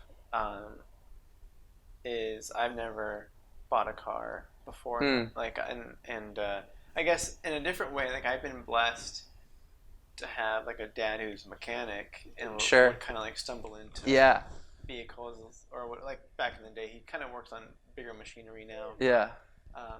So he'd come home when I first got my license with like a truck, and he's like, "Hey, this is your truck now." And I'm like, "Cool." And then later on, my brother had a car from him, and then I just traded for that when my truck broke down. Yeah. So I'm just driving. I got a little Honda, the 98. And that's that car The from 98 Honda got Civic that I've just traded through the family. got it. So I've never had a car payment before, and it's kind of like it's getting towards the end of its years. It's like 200,000 plus miles. Yeah. You're It's thinking just- of a new car now? It's just it's on the last maybe 6 months. I'm thinking I have with it. So I've just been looking into car stuff. Yeah. And these car payments are insane. And I'm just and like, insurance and if shit. you've never paid a car payment before, and I'm like, all right, down payment, my insurance is going to go up. I have to re-register it, and I'll have a car payment. So I'm already thinking about my overhead as trying to Expenses. survive in LA in the first place. Yeah, I have yeah. to tack on this and this and this and this just to have a new car. I'm like, I don't know. I see like the new paper plates all over the place right now. I'm like, Yeah. how do people buy cars? Yeah. I don't know. I mean, I feel like a lot of people get help from their parents, honestly, and I feel like most people don't even say it. Everybody can't have help from their parents. No, absolutely. I think absolutely. it's more of an expected expense where people just assume they have to, like they've always had a car payment, they've factored it into their payments For forever. sure. Through budgeting, And yeah. it's just something you pay for, and they just like, oh, I can afford $300 a month because that's what I've always paid toward my car. Yeah, yeah.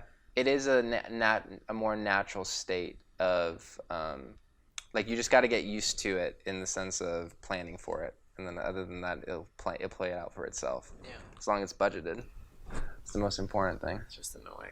But anyway, I'm curious about your childhood. My childhood, yeah. Because you mentioned you moved to the States when you were 7. Mm-hmm. You moved from Iran. Iran. And I moved with my mom. My dad didn't get a visa, so he didn't come for like a year and a half later, which I gotta say during that moment is I think where I became a mama's boy, was when I was really surviving with my mom. Yeah. We didn't have any money, so we were just living at my uncle's apartment. And he delivers pizza during the night and is a paralegal during the day, so he doesn't really have like a full-on crazy lucrative job. So I just remember, like, not to say that like we were that poor essentially, but I remember like my mom not wanting to like spend money on like random shit like a candy bar for me or things like that, just because it wouldn't break the bank, but it would not be like a valuable spending. Yeah. That's smart. Yeah, so those were just like interesting things to pick up as a childhood, because I kind of feel like I saw my mom. They were both. She was a dentist in Iran, so she had to take all of her exams again when she came to America. Mm-hmm. She failed like once, I think, or twice. So I got to see some challenging moments with my mom trying to restore her identity, and into like growing it. And I feel like seeing some challenges and then seeing her kind of create like her empire with like a dental office essentially. Yeah.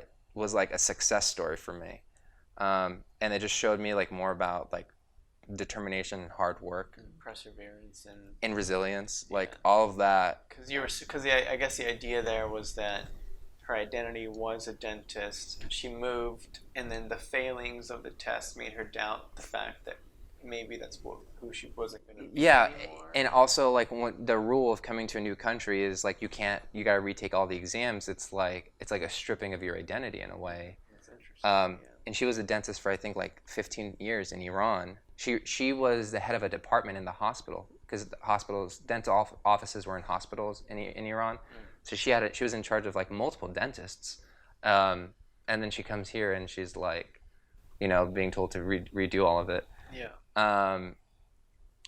That all being said, like I got to kind of like see her come to a point, and I think my childhood was really focused on science and math and never on literature, English, film, art, culture.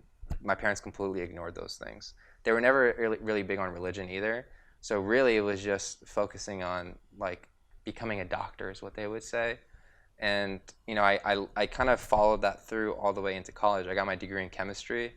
Currently I'm a registered dental assistant, so I got my license for that when I was like 18. I did everything right. It was after I got that license to be a registered dental assistant is when I told them I want to do art. Like I want to do film. And that wasn't a fun conversation either. It was a lot of crying, a lot of like this owning. Crying on your side or crying on their side? Both. You letting them down and them being let down. Yeah. In a way. I gotta say, like, all of that is a lot of the issues. I think one of the things that I have is identity, and I think coming from a Persian culture, supposed to live like a Persian lifestyle, to then seeing an American culture, growing up really created this polarization on identity, on who am I, which version of am I supposed to be, and even like parents wanting to be a doctor, and then specifically a dentist, and then switching it over to wanting to be a filmmaker. It's loss of identity. I do think through film I've regained my identity. By that I mean, again, not really film as a medium itself, but to feel like an expressionist as an artist, to be able to voice myself. That is what's given me identity. Congratulations. Thank you. I feel very identical. That's a word. Yeah, other than that, I do say I came from a good family. Moral-wise. What was it like? Because I guess, like, in general conversation, to break down my own thought process. Yeah, for sure. I'm always trying to think about the similarities. I'm like, okay, cool, I could relate in this way and relate in this way. Absolutely. So I'm kind of curious about, before the move, what you recall about living in Iran, and how what you learned from that stage of your life, and how it affects you now, or anything like that, or how you see the world, or how you're different from Americans that grew up here, like what that changes in you. Yeah. I would say Iran less so. I mean, I remember going to like my first day of kindergarten in Iran. I remember learning how to spell my name, my parents' name, my entire family's name in Farsi, and then we moved. And then I completely forgot how to spell everyone's name except my name in Farsi. And so to this day, I actually speak fluently, but can't read or write.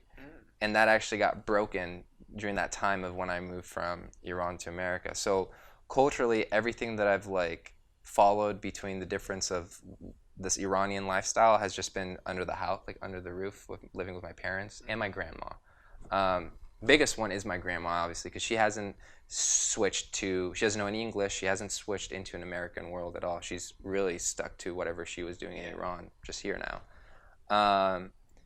I guess what I got through the experience is more about an understanding of the cultural differences and how that shouldn't actually define us so specifically to our identity.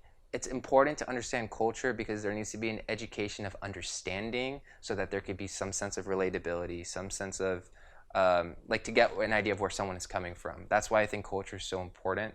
But I think also it's really hit in the head with culture and religion as a combo. And I think people, what I've been seeing it at least, that I didn't get to have, was like they just take it to heart so much where, not to really bring religion into this, but a lot of religion in text is read specifically, I think.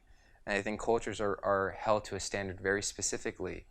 And I think what that causes for people who are not really knowing who they are or anything about themselves is you're not letting them figure that out, which is kind of what I would kind of got put into. I was born into the family as a Muslim. Parents never put religion on me. And then I became atheist, agnostic, deist, went through different versions of it.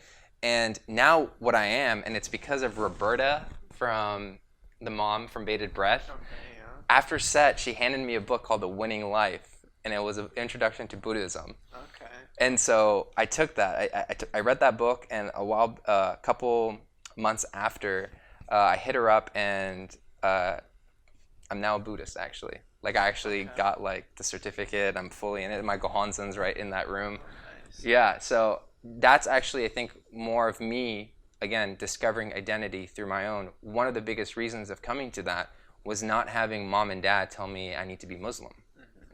You know, like, figure it out for yourself and all that. And so that's what I mean about, like, the specificity of... So are you saying that that's not... Just touch the mic. So are you saying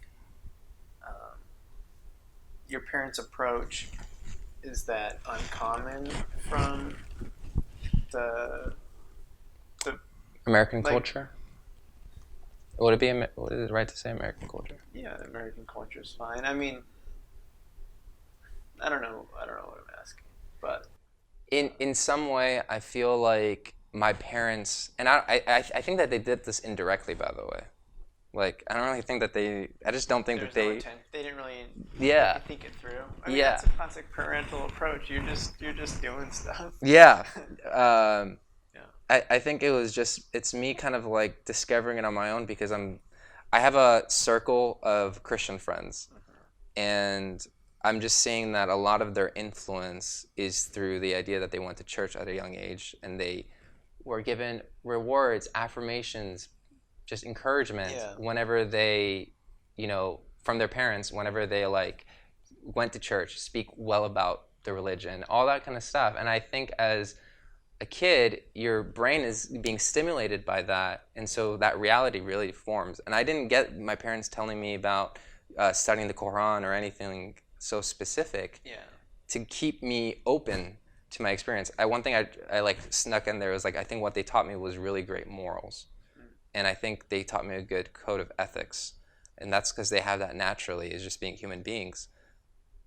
That I think was more of my religion, because I think that's what religion is for people, is morals and ethics. I guess like if you would have stayed in Iran, would the culture itself influenced you?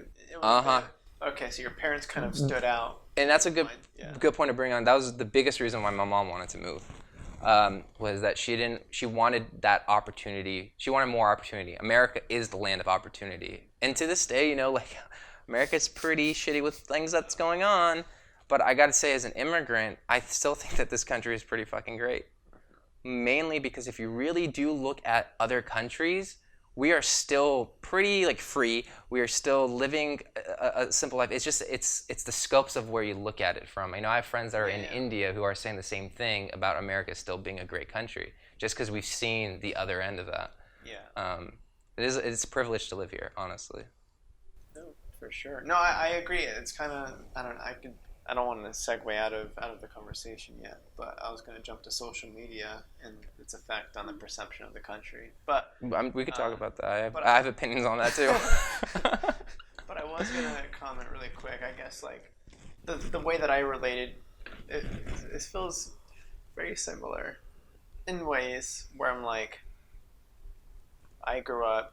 It's like smaller moves in that, but it's like, all right, cool. I grew up in New Mexico, around like all of my family in like a small town where like a lot of my family like I'll call them the elders. Yeah. It's older than my parents on both sides, kind of spoke Spanish and like a lot of Spanglish and stuff. And then we moved kind of around the same time. I don't know what age second grade is, but like that was around time for me too. So we moved from there to Nevada to Reno when I was in second grade.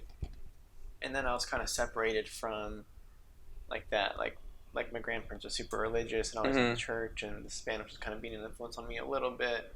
And then leaving that kind of forced a different, like I grew up with a different identity than I would have if I stayed there. Yeah. So I feel kind of similar there. And then I also went the engineering route versus the creative route. Yeah. Through college. Was that because of parents' pressure by any chance, or did you have like an interest in it?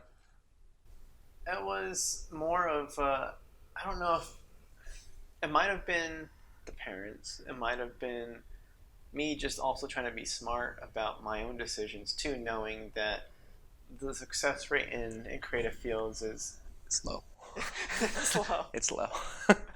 versus the mining engineering field that I was going into. It's like there's very little people going into that field, so the chances of success are very high. Yeah. And the pay is kind of high right out of the gate. Yeah. So I kind of did it more for security.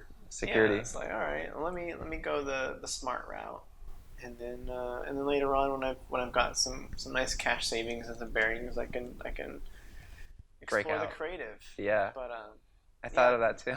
Yeah, that was my thing that I had to bail on, but. Yeah, I'm glad that we made our shift, man. Like, I think to see you work and to see you do film, and I don't want to speak of me, but like to see us both like do this art, and to know that we did leave something behind to do it. Like, I kind of know every day that I kind of made the right decision. just because I understand the process of it. Like as long as I just need an investor to give me money, and I will do my best into executing it. But it was even just to believe that idea of like, can I execute it? Back when we were like in that field of engineering, or for me like science and stuff, like that idea was a lot further to me than it is now. Like I totally have confidence in knowing that I could do this field, like do this art, do this business. So it's just crazy to see where we come to now. No, I think that does play a big part. I don't know why it plays.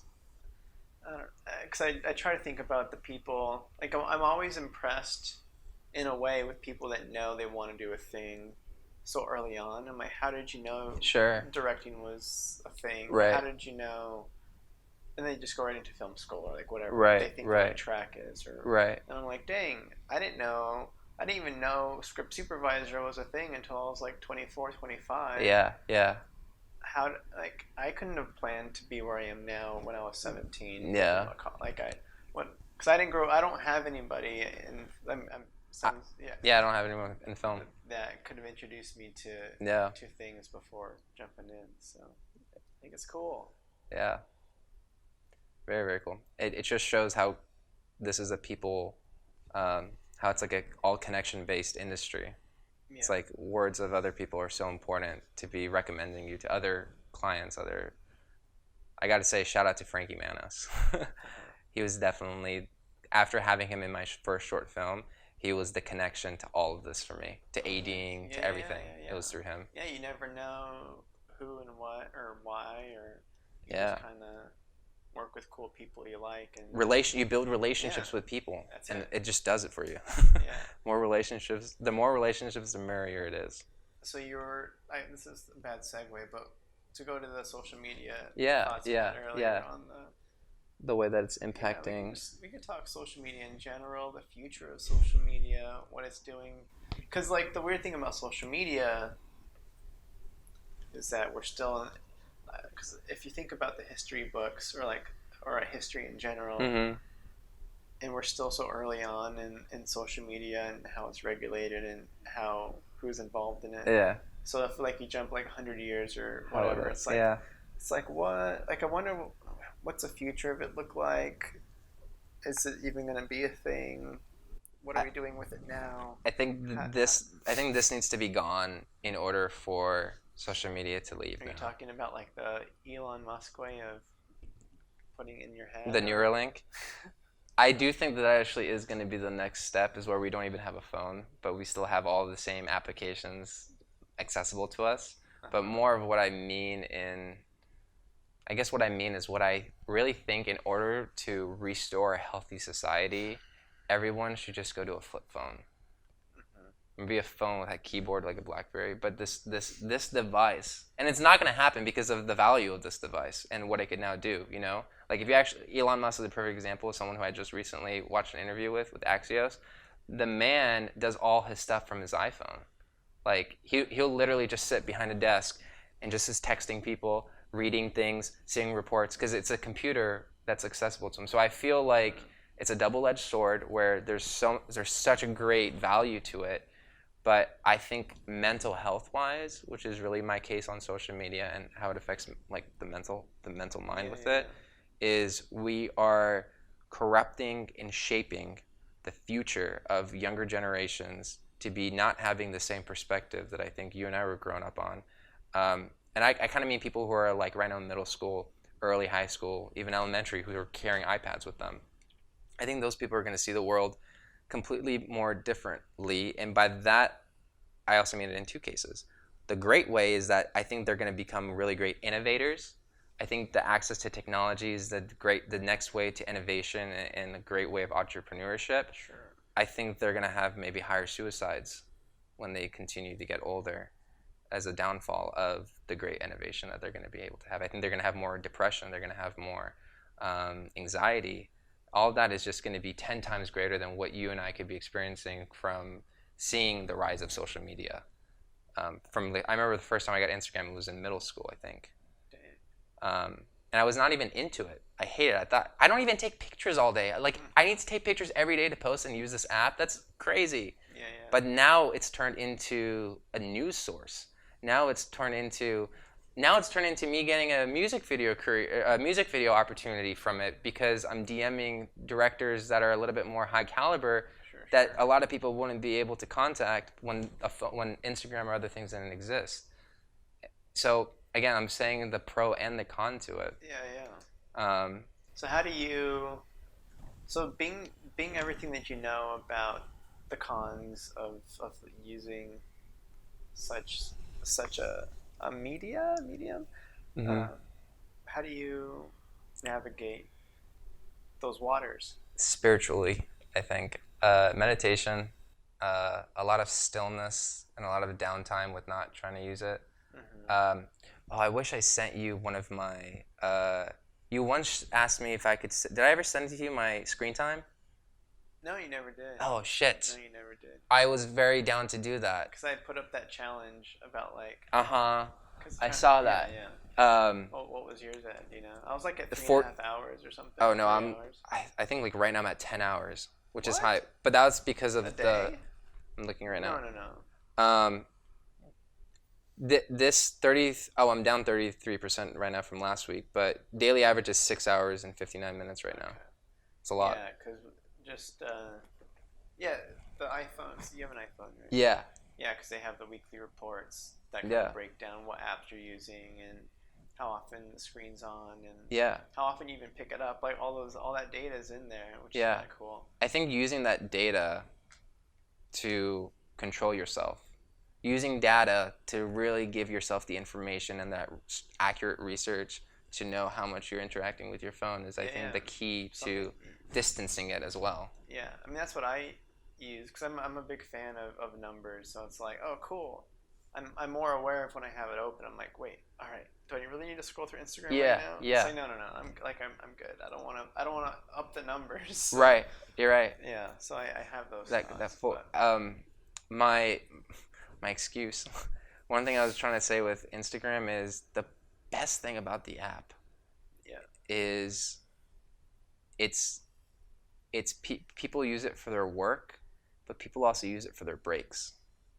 And I think that's how I was able to contact that director to work with her, was because it's created a place of where no matter what position you are, caliber you are in the industry, you're eventually gonna have to take a break. So you're gonna scroll through Instagram to give that like little break from whatever you're doing to check Instagram. Boom, there's like work now on that app too. So it's kind of collided, I think, break time and work time into one device. And it comes down into individual person on how they actually take advantage of it that I think shapes more. I think, like we said, there's really no way of, I think, getting rid of it. I think what's here is here. It's only going to evolve and get greater. So I think what we need to have is at least, I mean this in support, as like a support group. I think there needs to be support groups that could, you even, I think, posting that, I think on Facebook about can I see the daily average and stuff, that curiosity that you had. I think if more people are thinking to that degree, I think we will be able to let the app grow, but not let ourselves get spiraled down into it and get sucked into it. Yeah, because I only had one person send me their. Oh, wow. Yeah, nobody did it publicly, too. Like, I kind of imagined. But it's kind of like a weird place to find out on your phone, too. It's not really like, you actually have to look. You have to know it exists and use for it. Sure. But, like, I ideally imagine, like, 4 or 5 or 6 people are just like, oh, yeah, here's mine. I can't believe I use it for 7 hours. Or, like, whatever the thing is. But, like, nobody. Which shows, like, people, them themselves know that they're, like, obsessed with it. There's, like, a guilty conscience. It says a lot about a person, too, I think, in a way. Yeah. It really does. I definitely judge people for, I'm like, whoa, how do you spend 11 hours on or whatever the thing would be. But it's more of like, I feel like it's almost like a parental thing. It's like, get off your phone, enjoy the world, go out and play, like that whole kind of thing. Again, it's how you use it, because I understand people who are using it a lot when their job entails for them to be making money off the app. Yeah. So to a degree, it's understandable, but I do think that it's corruption at the end of the day too. I mean, for me, when we got into this topic, I think the idea of how fake news travels through Instagram. And what I mean by fake news, just to give you the most simplest way of how I try to do it, is I took pictures of houses and I said, I bought this house, and I bought that house. And then I took another picture of a house, and I'm like, I bought this house for my friends. All of them just provide I food. saw it. That was through your story, right? That was through my story. Yeah. And people were responding to me, dude, congrats on the house. And then I kind of made a post about it, like, you're believing what you're seeing on the internet. It was after I saw, like, people were buying this. And it was just through their story. And I'm only thinking in a small scale of myself, having a small following, to have that kind of reaction. So if you're like this crazy media outlet and you're sharing all of this news about, let's say, Black Lives Matter, defunding the police, all of these stuff, how much misinformation are people actually, even though if you're not intending it to be like misinformation, how much is it being comprehended as misinformation because of the person receiving that image? So I feel like that's where we're also going in this really uncredible, miscommunicative societies, because everyone's leading everything to an interpretation of their phone or how they perceive it on their phone. I can actually pull it up. I almost made a whole blog post about that. It was about trust in society and how that's crumbling. Mm-hmm. Where is that? I broke it down. Oh, here it is. I broke it down into 5 levels of how information goes from a source and ends up on your feed. Yeah. I'll just go through it really quick. Mm-hmm. Yeah, go. All right, I guess, where do I start? I'll start at level 1, where you see the post. Let's say you're on Facebook or Instagram, somebody shares an article. So then already there you have you as a person seeing it are now thinking about who's a person who's sharing it and what's the headline that they're sharing, and it's like, all right, cool. Now the person who's sharing the article usually also attaches some sort of opinion to the article. So all right, I'm reading an opinion of an article that this person just shared. So that's level 1. And level 2 is the article itself and the headline. And the headline is usually created by not even the person that wrote the article. It's developed to get clicks. Yes. And has nothing to really even do with trying to get the information out in a productive way. Yeah. So then all right, I guess to go back to then I have to think about, all right, is the person reading the article or are they just kind of reacting from the headline itself? That's the third one? No, that's still the second one? built into level. That's level 2. Okay, got it. Level 3 is the article. The article. So all right, you had the post, the headline. Now you have the article. After you click on the thing, you check out the article, and it'll often, for coronavirus, it'll mention data, right? And then they are normally commenting on the data that they looked into. Yeah. So now you're getting an interpretation or a simplification of the data, and they don't often show the data. It's just the data shows this, and this is the trend. And it's all right, well... It's a summary of the numbers, essentially. Yeah. So then it's all right, well now... All right, which data did they pick from? How are they manipulating this data now to tell the narrative that they're trying to get across? So it's okay, cool. And as a storyteller, we always know that something might have to be slightly manipulated to be able to fit that narrative, at least in a news forum kind of way. They could ignore some data. Yeah. They could only look at the specific whatever. Yeah. So then level 4 is the data itself. All right, which data did they look at, and how is the data being collected? Who's collecting the data? And that whole kind of thing. There's some articles that came out that I found as examples in case I was going to do this thing, but I don't even remember what they are. But it's misreporting of data. I don't know. It's a general thing. But sometimes the data you actually get has an agenda behind receiving the data. So can I trust the data? And then level 5 is, I guess it's kind of the same thing. Well, I guess level 4 is just the way the all right, when you think about data, this is still level 4. You get a collection of numbers, and they have to put it in some sort of visual form of a graph or some sort of timeline to help. And you can frame a graph again to tell a narrative and you can create bars that look taller than they actually are because the numbers over here are stretched out, or like whatever. You can overemphasize a message through Yeah. the showing of data. Yeah, it's all visual. So then, the last layer is like I kind of said. Level 5 is the incentives to report. So are these data. the things that you would want to say, like the 5 questions to ask every time you see some sort of article, every time you see it's some? just there's too much to think about when somebody shares a thing that it's hard to have a conversation about a thing because it's like there's too much involved in the thing itself Yeah. to like, all right, well, I can't. It's hard to debate you. You can't debate on Facebook. You know how that goes. Yeah, yeah. So I think if every person could go through these 5 questions every time they're about to read an article, we would be in a better place. The issue is no one is, I think, willing to even do that. And I'm not saying that like I even do that. I would say I fall into the people who just kind of like look at the headline and is just making interpretations of it. I don't get so attached to it where if someone has an alter opinion, I'm gonna start creating chaos like for them or against them. But I feel like the idea of where news has gone is into an issue with this. The more I'm even also like looking into it. I mean, have you heard of like how like in Afghanistan a way that they're actually using to like help the students, or what I mean by students, kids that are like, let's say younger in Afghanistan, to like kind of prevent them from joining like a Taliban or anything like that, is like through propaganda in their newspapers, where they have like comics of like American soldiers helping Afghanistan like citizens and stuff to help train the mind of these kids so that they don't like join, like a terrorist group, for instance. They're doing it like through a psychology of it. I feel like the news has, I think that tactic is now being used indirectly because of social media, where everything is being manipulated for the train of thought for that person who has a certain belief. Well, I don't think it's indirect. Do you think? Well, what I mean by indirect is, you're right. I don't think it's indirect.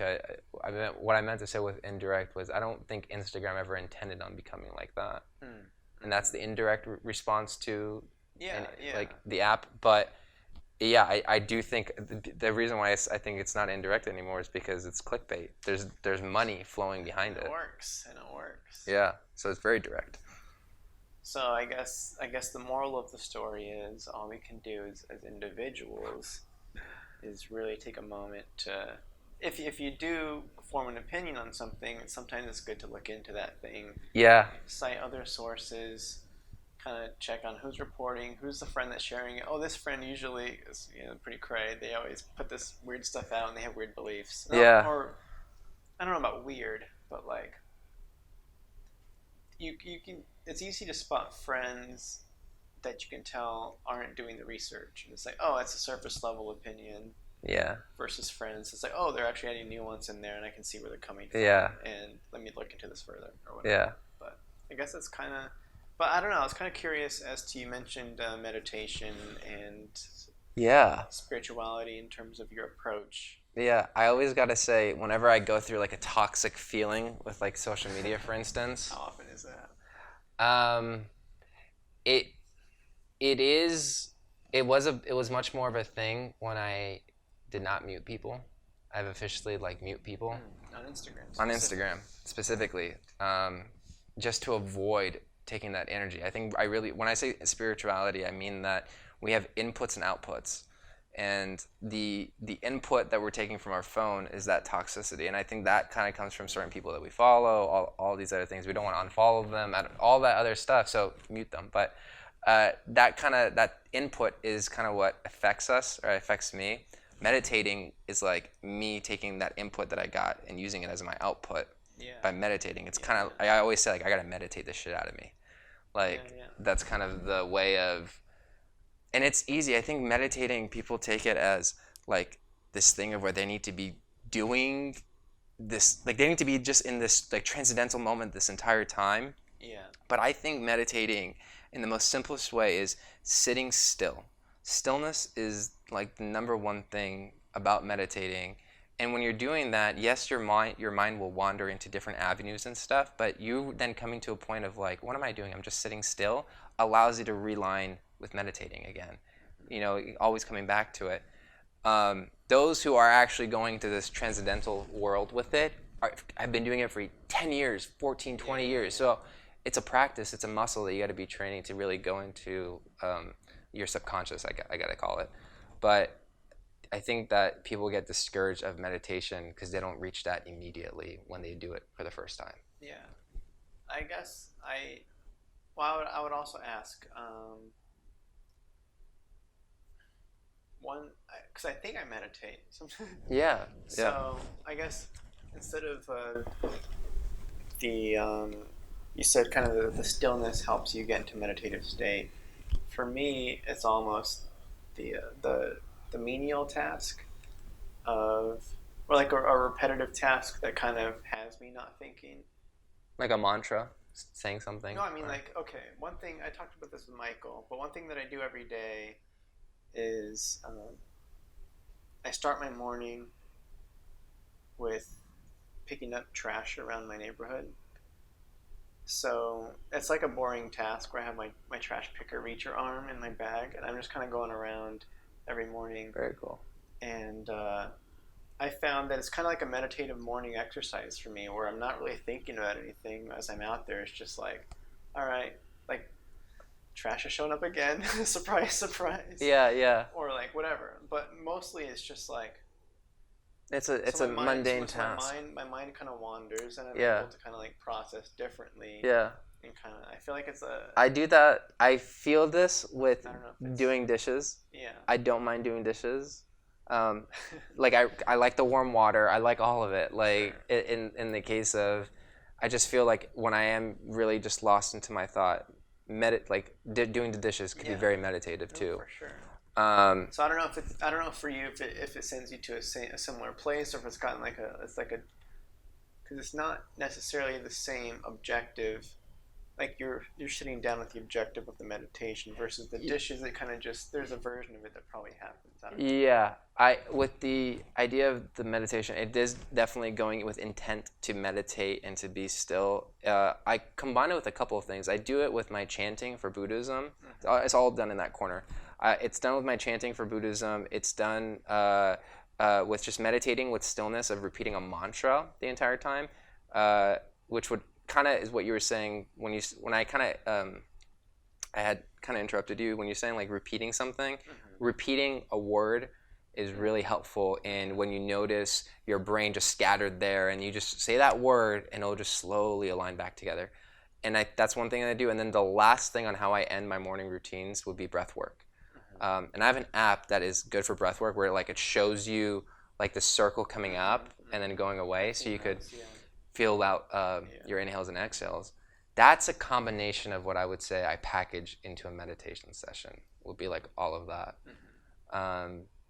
And I got to say, like, it's better if I do it every single day religiously, not questioning if I feel like I would want to do it or not. Yeah. And I would say if I do that, I think I would always remain more stoic throughout the day, no matter what kind of challenge is thrown at me.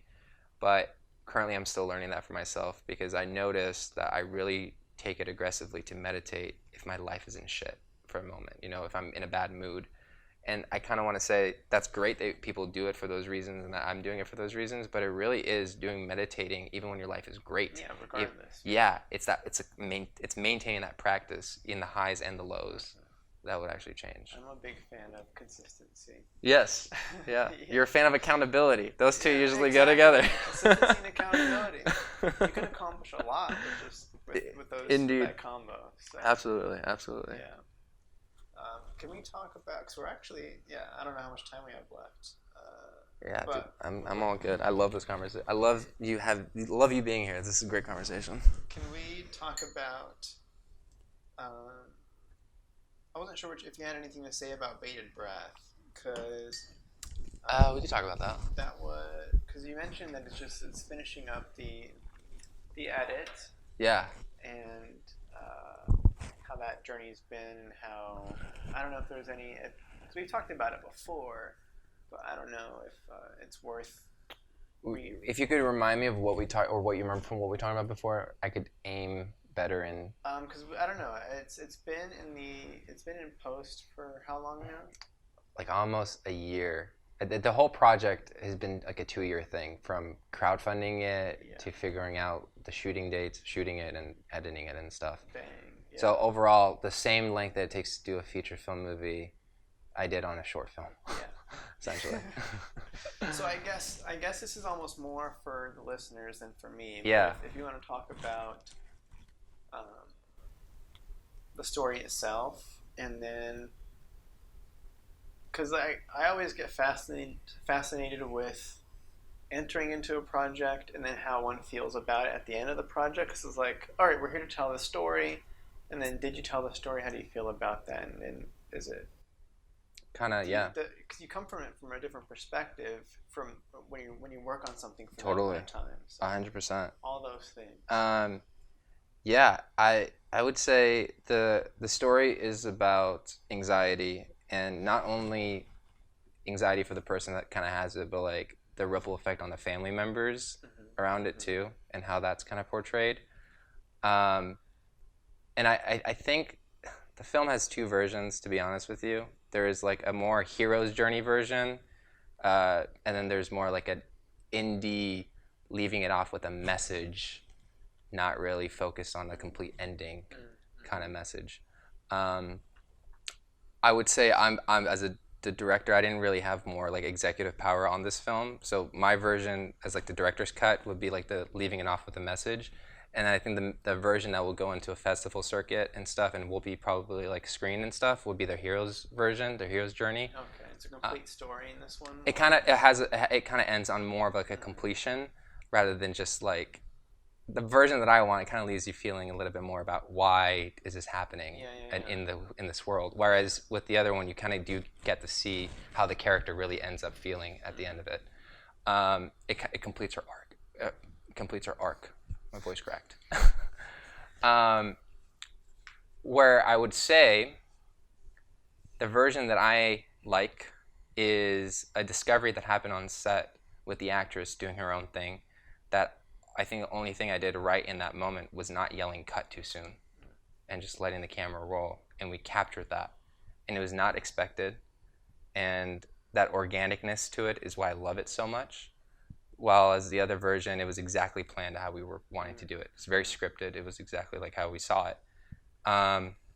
So at the end, to get an experience to where I saw that other discovery and how it makes me feel and how I like it a lot more is what gave me more understanding of needing to let that process be collaborative and understood within that space of when you're on set. And it's kind of letting the actors feel that comfortability to get to that. And I did not ever kind of have that planned. And where I would say that's like the biggest, I think, contrast of where I would see, like, I had all these ideas, all these shots I wanted to, everything that I wanted to get before we made the movie, and then the reality of really what you got and what it ended up. And like, it surprises me, actually, to be really honest, as like a filmmaker, that you could still cut a story together with what you get as far as the assets that you from the shooting. Which kind of relieved me, because it really just showed like the story's made in editing. Yeah. All you're doing is just getting assets. It's a plus and also a minus too. Yeah. Yeah. I don't know. I guess to interject really quick about my script supervisor life is because I'm thinking about coverage a lot. Thinking about what the script is and trying to honor that for the director. Yeah. Sometimes the director doesn't care too much about the script. Yeah. I'm like, are you sure you don't want this thing? Yeah. Like you're rechanging the entire story if you don't shoot it this way. Yeah. Yeah. So then I think about, but then I'm like, this director's made like 8 other films. They're not worried about, like they don't edit it themselves. They just like, they're done at the on set. So it's kind of so it goes back into if you know the integrity of the story, then like in some ways it allows a little bit more flexibility on the day of the shoot to know what to do, what to get, what not to get.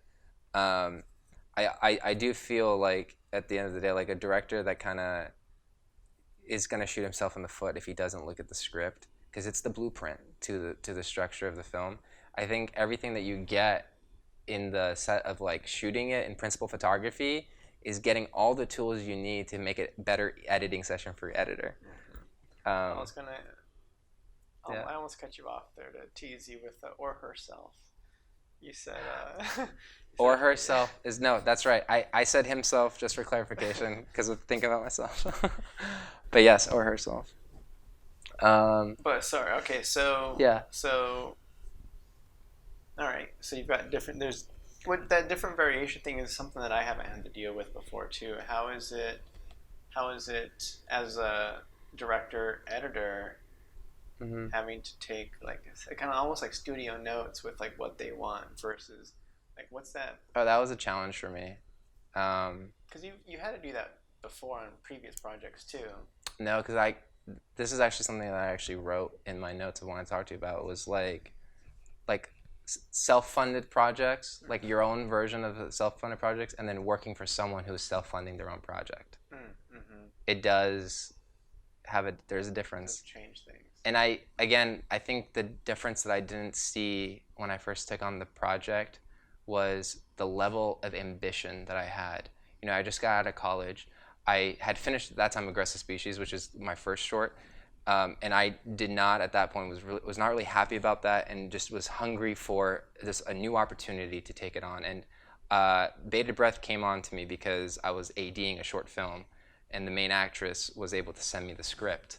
And I read it, replied that same night, like, I really want to do this. And we met, and the story is history now because we're now in this position where the movie's made. But the ambition that I had was so high that I was willing to go do anything to be able to get another opportunity to direct and edit and just create something. And as the process of this 2 years kind of went on, I really saw this thing between ambition versus pride versus hard work. Yeah, ego and all that stuff. All of that. And then you get to see it also on other people's end. You know, the person who's funding the project with liquid money, the person who's funding the project with their time. So it became a whole battle on who do you say has final cut when you kind of want to say, well, I put more time into it, and the other person says, well, I put more money into it. And the natural way of that is the liquid money. You know, that actually does carry more weight. I always thought of myself, like, if I was the person who was giving the money into this, I would be also wanting to get the most control out of it, for sure, taking away the idea of time is irrelevant. But nevertheless, time and money is the same exact thing, I think. It just depends on who is on the other end to see the value of it. And some don't see it, and that's okay, because the world works like that. Yeah. And that's where I came to this idea of where, you know, having two versions is at least something that I'm very blessed for, that I was able to get from the project. One version being a hero's journey and the other being like an extended version. I at least got that, you know? Because if I had just gotten the hero's journey, I don't know how I would be able to swallow that pill, knowing how much time I put into it and not having like an ending that I was satisfied with. How would you, with that experience behind you now, how would you handle a similar situation moving forward? Is there a conversation to be had at the beginning that could have fixed all of that, or how does that? Creating boundaries really early on and knowing how to create boundaries is another thing. I think I don't think I really knew how to, which is why I didn't do it appropriately. Well, because you're probably thinking about, like, as long as I get to direct this. Indeed, then, 100%. Then it's a win. Yeah. 100%. So it really is about creating the boundaries and needing to understand more of the relationship that you have with the person who you're gonna kind of decide to make a movie with. It's a long process, and you're gonna be with them a lot. You're gonna be working with them a lot. So you have to actually consider: do you enjoy yourself working with this person for that length of time? That, I think, is the number one question to just intuitively know. And maybe if you don't feel that you can, but you still want to make the movie, that's where you need to meet with them, learn how to create your boundaries with them, and still go through with making the project, because it's possible. Yeah, because I guess even best case scenario, you are stoked to work with the person. There's still another conversation above that with, like, I know you're putting your own money into this. Yeah. How are we gonna? How do we edit this? Like, like establishing that up front. Yeah. Sounds beneficial. Yeah. And difficult. It allows. But yeah. It allows you to know how much time you want to put into it, right? Like, I put a lot of time into it, in the sense that I kind of treated it as if it was my baby, and then realizing, like, okay, it's not your baby. You're adopting this for a while. You're fostering it. Yeah. So you had. Okay, yeah, I get what you mean. So if it was said to you early on, is like, oh, because we're putting money in, we have Final Cut, and then you could have known before you even headed into production, Yeah. kind of expectations In on where to. specificity to bated breath, there's a little bit more layers to that. Sure. There is that is definitely one case of the layer of where the idea of Final Cut and who's putting money in, it was established, but it wasn't really fully stringed out. It was kind of more just surface layer talked about, Gotcha. which is why there's all the other layers to it. But Yeah. that experience definitely, gave me a lift off into knowing so much more about the questions that need to be asked.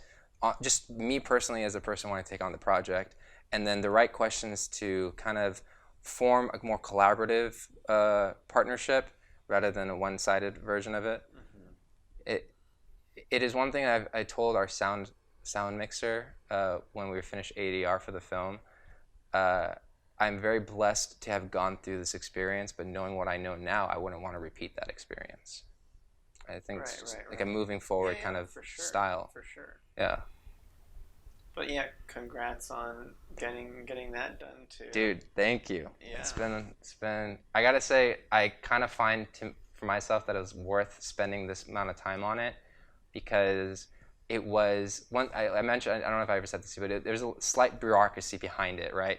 You got to send it to this person to get their notes, because it's that person's feedback is really valued, but that person takes forever to get their notes back, so you're just sitting on the project for a while. So like there was a lot of like this moment where, because I was waiting, I was exploring the editing of it more, and then I was able to cut the movie, which was like 25 minutes during its first cut, to now 15 minutes.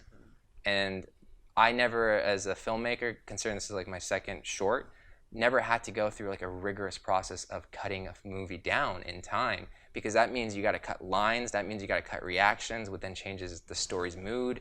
So it's all about like figuring out the sweet spot between the story and the script of what it was, and then all of this assets, tools that you got on the day of shoot, and really honing it into what it needs to be similar to like the paper.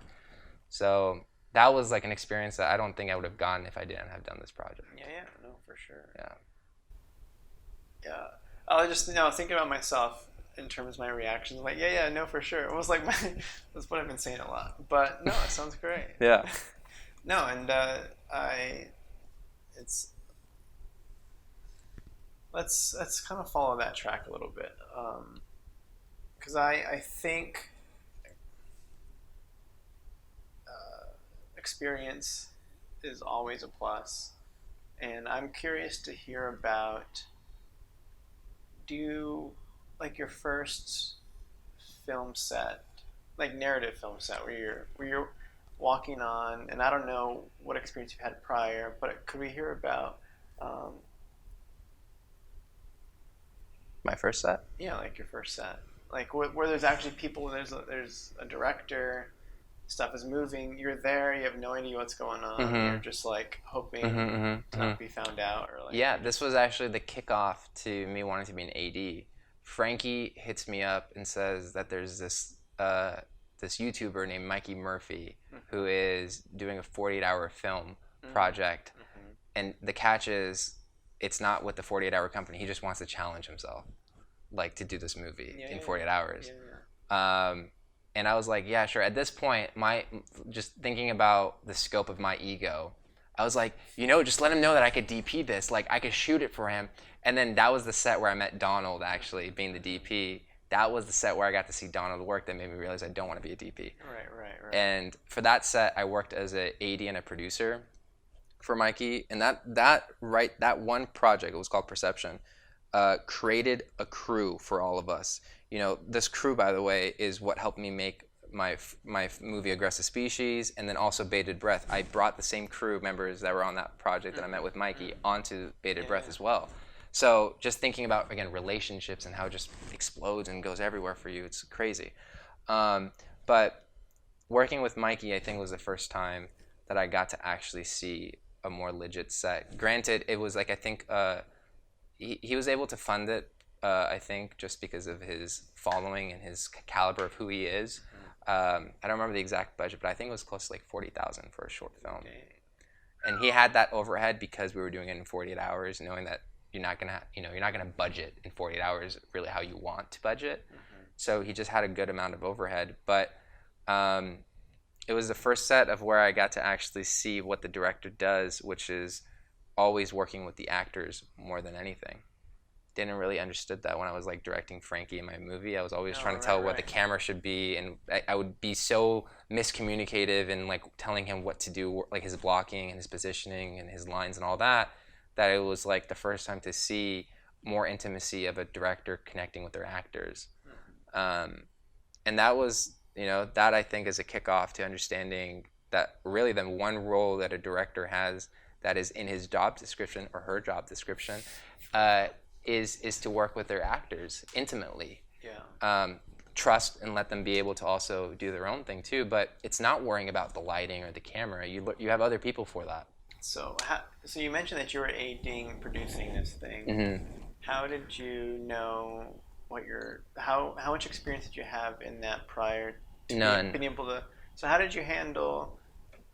Because an AD takes a lot of like responsibility. You've got to like hold your ground and know what you're doing for people to follow what you got going. How did that end up working out? Only because of I didn't do like the best job. I made sure we got all of the stuff, and I was mainly in charge of scheduling. So I actually think I understand scheduling, where I had that logic in my head, where he gave me his like shot list, which was like on a piece of paper, and then I would not even use a computer. I would hand schedule everything with like times and stuff of when we should be out of it. And that was mainly of what I focused. I did not take the authoritative role of like telling people if they're working or not, or that they should go back to set. Frankie actually did a lot of that, where he was, because he's such a personable guy. I did not know how to communicate or express myself in that moment, being on that job, but I knew how to schedule. So you can. So I was reliable for him in that sense, and that I think was more of where I just got exposed to ADing. I think after that is when I Googled what a first AD was more specifically. Thank God after the job. It wasn't actually for the second job that Mikey brought a real producer to direct or to produce his film Andy, which was, I would say, more legit of me being an AD, where I did go tell people what to do. She taught me the calls, lock it up, roll sound, roll camera. She taught me like I have to focus on the background actors, and that's my job.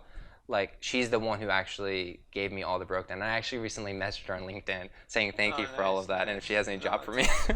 Very cool. That's how it goes. Yeah, but I would say remember how we were talking about like the first is kind of like the school for all of us. The first thing we do, first film, it's like your film school. Many films. Yeah. For me. I mean, still, life is a film school essentially. But in regards to someone who really taught me stuff, it was the producer Liz. Not Liz. Lisa is her name. She really taught me how to be an AD, and then that took me on to more jobs from there. For sure. I guess like I think about I guess I like to think about people trying to enter film for the first time and like how overwhelming it can kind of feel. Because it still happens where you end up on a set and you're like, oh my gosh, these people have way more experience than me. Like when you're new, people see things almost, I don't know, think about it like they identify that you're new. They're seeing the code, and you're just over here like trying to figure out what's going on. So I like to try to make film sets sound approachable for people. Like my first film set, where it was like actually it was like a feature that I ended up on, was back in Reno. And it turns out the film was never released, which happens a lot. But regardless, I had made a lot of short films prior, but I had never been on a set before, and people knew that I was interested in film. And this production came to Reno for like 1 day or 2 days, and like, hey, we're looking for volunteer PAs. And one of my buddies shared it, and I'm like, dude, yeah, I'm super down. Like, I'll come out. And I was the only one that showed up. To volunteer PA for this production. And I'm like, yo, I've made some stuff. Hey. And I remember the second AD, took me to the first AD and was like, hey, we got this guy who's down to PA for us. He's like, how much experience do you have? And I'm like, I mean, like, I don't know, like, just little things. He's like, do you know what a hot brick is? And I'm like, no. And he's like, all right. It's the lingual. The lingual is what gets, I think, beginners, and me included, the language that they set set life has its own vocabulary. For sure. And if you don't know it, you stand out. So that was like his quickie just rundown to figure out where I was. Yeah. Like, you know what a hot brick Yeah. is? I'm like, no. He was like, okay, wow. Yeah. It's a fresh battery or whatever. Here, we're gonna clip some on your belt, and off you go. Or like whatever. Yeah. So, Did you, like, from there on, you never stood in contact with them? Like, none of them ever gave you any more jobs? They never... Not really. Out of that one, I reconnected with that second AD when I moved to LA because she's down here. She's like an actor, director, does her own stuff all the time. Got it. And I never really reconnected. I'd say, hey, but I felt like there wasn't really like, oh, what's up? You're here. Right. That slot to like ask. So it never happened. Like I saw the DP at a film festival once and say, hey, yo, like I was a PA on the one thing you did. Yeah. But no. But regardless, I learned what a hot brick was. Right. And I got to talk with the lead actors on occasion. And the thing that one spoiled me on, because it was my first set experience, was I was hearing about what like the schedule was going to be like, and it was like a casino scenes. They would go set up at a booth in the back, and all the lights are there, and I'm like trying to sneak a peek while I'm cleaning up water bottles. Yeah. And I'm like, I have no idea what's going on, and they were wrapping like hours early in the production. Like they had like two cameras. They swoop in from the grip truck, camera truck. Yeah, they were quick with everything. Shoot. The director had a few words to say, and then they'd reshoot it, and then it was like a wrap. Yeah. And I'm like, dude, these guys moved quick. Yeah. They're done early, like every day. This is great. Like I can't believe productions move this efficiently. Yeah. And then you realize how much overtime there is in production. No, and then I didn't experience a set like that again for like ever. Like productions are normally trying to make the day. Yes. Productions are normally scrambling to figure out how we're gonna make this work. And this one was like they were wrapping early. I'm so curious why they didn't ever release the film. I heard the director was at fault. Like the movie was edited and done, and the director had some final like bouts about like either how to release it or maybe the cut of it, or there was some sort of battle in deep post where the director denied to let it go out or something like that. But damn. Yeah, but it was kind of cool. You know, one reason why I did not give up within this year-long process of editing with bated breath was because after I made that movie with Frankie, I shot another film. It's called Monstrosity, and never edited that, and still currently sits on that hard drive as an unedited project. And the failure, and it's a personal failure, right? Like no one really cares. Sure. It's only I care. Yeah.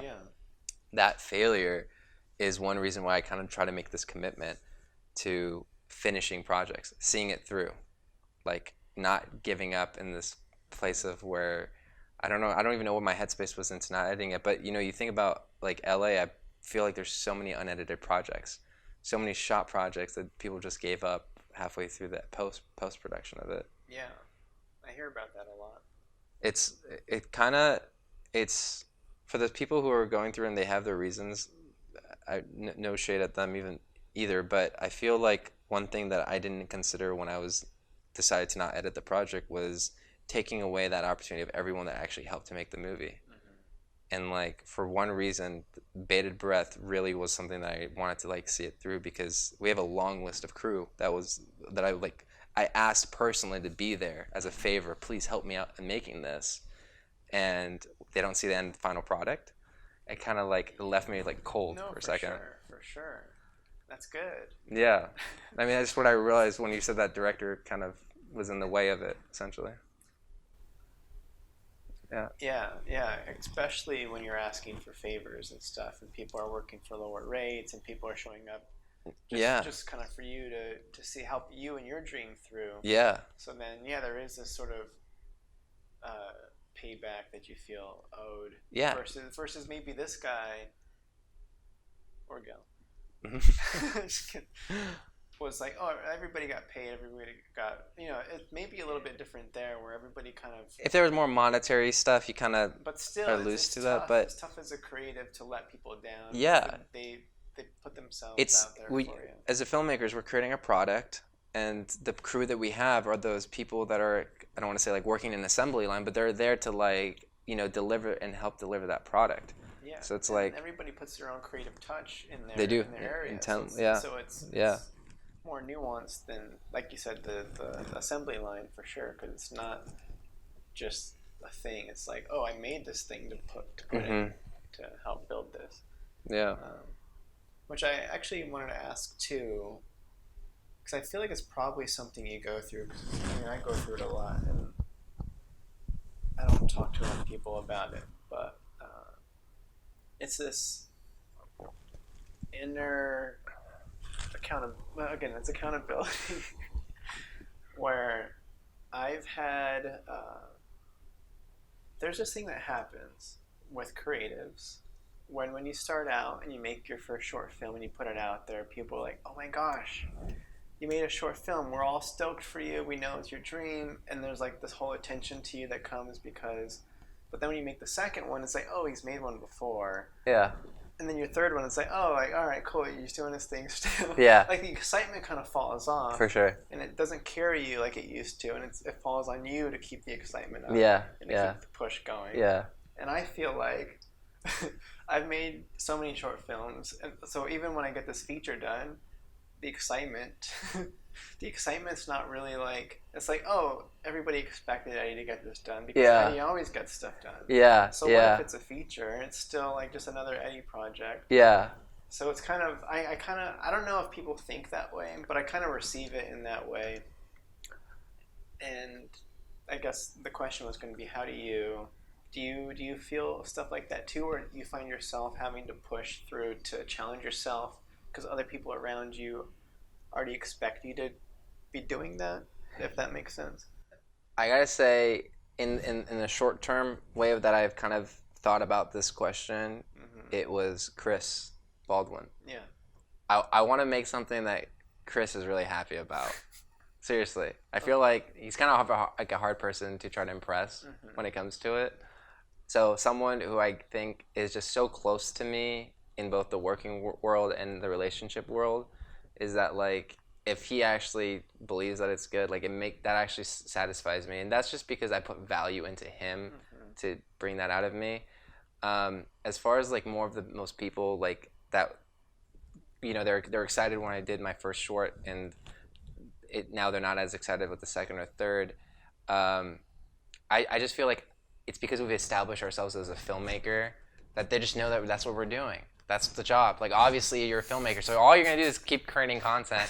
So it has put me into a place where I do tune that out. But what I am trying to do is put value into certain relationships that I really trust with them. And if they could give me a feedback of where it's positive and it's, something that positive feedback like that, or even constructive criticism, but it will lead to a better product. That's what fuels me the most. For now. Yeah. Because that's still a conquerable objective too. Once Chris is like, oh my gosh, bated breath blew my mind, and then who you're trying to impress now? It's like, so right, 100%. I think for us as creatives, like, we should be obviously doing it for ourselves, but the idea that we're trying to create art and we're trying to express ourselves is to find relatability. And there's kind of authentic relatability, which is, I think, when we put value into someone and they do reciprocate it with us, that we find it. And then there's also a pat on the back, which is, I think, what we get through, like, most people when we share it on Facebook or other ways. That's as humans, it is often, or even sometimes, nice to hear, like, that was great. Yeah. And I watched it, and I loved what you did, and I've been following you since the beginning. Yeah. And I'm still impressed with your growth. Like, somebody that's been watching and keeping tabs. Like, it's nice to hear those things. 100%. And I think those are the people who we should never let go. Like, should never be forgotten in a way. Like those are our saviors. You know, it's also those are like when Tim Ferriss has the thing like you don't need 1 million fans, you just need like 1,000, or in our case 100 even, whatever.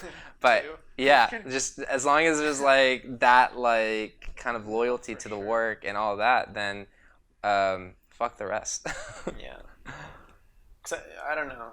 I don't know how much for me it's a big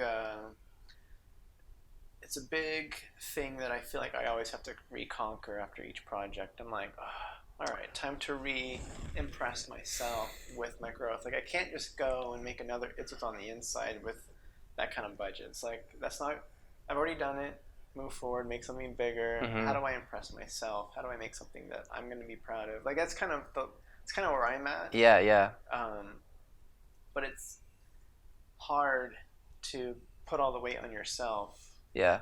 Which I feel like is just the nature of the beast and the contract we've signed. But there's a slight depression that I feel after either completing a music video. 100%. Like there's like this aggressive high of doing something every day to finish this goal, and then as soon as it's completed, you know, I've sat here like literally I've completed it right there at that table. It's not like right when I hit like export, there's like balloons going behind me and like there's like fireworks and shit congratulating me for completing it. I just realized that my room is still silent and that I'm no longer putting this aggressive effort into doing a goal, and that actually ripples into like a depressive, very sad state. It's because in the moment, because we're living in the moment, and we're happy with the like in the moment of the edit, you're just focused on that. On set, you're focused on that. Yeah. Like life feels the best when you're in the moment doing something. For sure. You're just like focused. There's a mindfulness to it, right? Is that what you mean to it? Yeah. Yeah. So then, when it's gone, and it's done, your life just loses meaning. And Totally. You're like, what now? Yeah. So I 100% get like, I call it post-project depression. Yeah. And there's David, his Instagram handle is Pony Smasher. He's the guy who directed Shazam and the Annabella movies. Okay. He definitely has a YouTube channel where he does talk about his filmmaking process and all of that. Mm-hmm. Highly recommend it. But he does mention post-production depression. He also mentions depression in the midst of editing too, because you might notice something. And I got I got a little bit of depression during editing A Bated Breath when I saw that the movie was so long, and you know I had to cut it down. I don't know if you felt that when you saw it was like 2 hours, and then you were like, oh, I have to get it to like. I was stoked. Oh, you were juiced during that moment? Yeah, because I knew the objective was having more than I needed, and I knew I was gonna totally. I was gonna be afraid if it was too short. Like I probably would have been like, oh my gosh. Got it. Okay. But having more, I would say you knew that because of your experience. Maybe. I think you've created more than I've created, so you got to be able to get that intuitively more in you to know how you're heading and how you're going into the editing project with what to expect. Not that I wanted the movie to be 25 minutes, but like when I was done, I was like, cool, it's done. Like I remember like exporting it out. And that's just, I think, like the amateur version of me to be thinking like that. Which then obviously, because I had that expectation, caused me to go into depression. And I don't think that now because I had that depression. You know, I have like a better understanding to get more more into the to expect what you expected when you went into your project. Now is how I think I've now suited myself to go into it. Yeah, I mean, you still get depression after. Still, for sure. It doesn't stop the depression. That goes with what you were saying about the mindfulness and the presentness that you feel when you're like either on set shooting it or editing it. And then really when it is done, you kind of do have that saying to yourself, what now? And I think that's what kind of creates you to get out of the mindfulness and you go into the futures, the past, the present. You start thinking of everything. Yeah, I guess I was going to ask that next is what do you do to break the funk? But run. I love running. Running will be a therapy. Is another form of therapy for me. I'm a huge and I don't run for miles. I run for miles, but I don't run for time. So I'm like a long distance runner. Oh, you go for distance. Yeah, like I would say 5 to 6 miles, or like that. That was like a marathon. What the 10K that 15K that I did, but I like that because it allows me to do something mundane kind of, I think, in a way, of you Yeah. like how you're picking up trash, and it allows me to No, organize. for 100%. Yeah. Because your focus is technically you're just running and you got nothing else to focus on. So, Totally. yeah. I love actually running after editing. It's like such a good release. I run for time though, and I like to keep it short. Like, I can't do the distance. Yeah. So we're getting towards the end here. Yeah. I don't know if you have any big topics that we missed that you wanted to talk about, but I have a little exercise for us if you want to. Let me look at this. Cause like I even wrote down that you went to South Korea for a week. We didn't even talk about that. I don't know if there was anything interesting from that experience. There was something interesting from that experience. Tell us about South Korea. Why did you go, and how was that? Oh, I just had a great opportunity. That my best friend from middle school is South Korean, and he was going to go visit his family, and I had that opportunity to just pay for my flight and get that experience with him and see his family and see his culture, all that. Where it ties in with film is the importance of taking that break. It was after literally that first week of coming back from that trip, I did not sleep. And that was when I cut the movie from 25 minutes to 15 minutes. And before that trip is when I was in my depression phase of needing to see how I could cut this movie down from 25 to 15 minutes. So you got your time away from the edit. Yes. And you got a little just that break. That within 1 week of coming back, I had the movie cut down. Because your brain is processing multiple times. Yeah.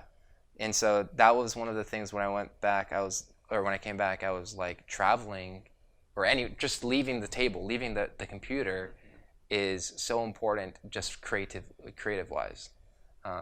So that was a good question bringing that up. Thanks for bringing that up. Yeah. So how was the actual being there? What did you... That was... never been to South Korea? I've never been to South Korea.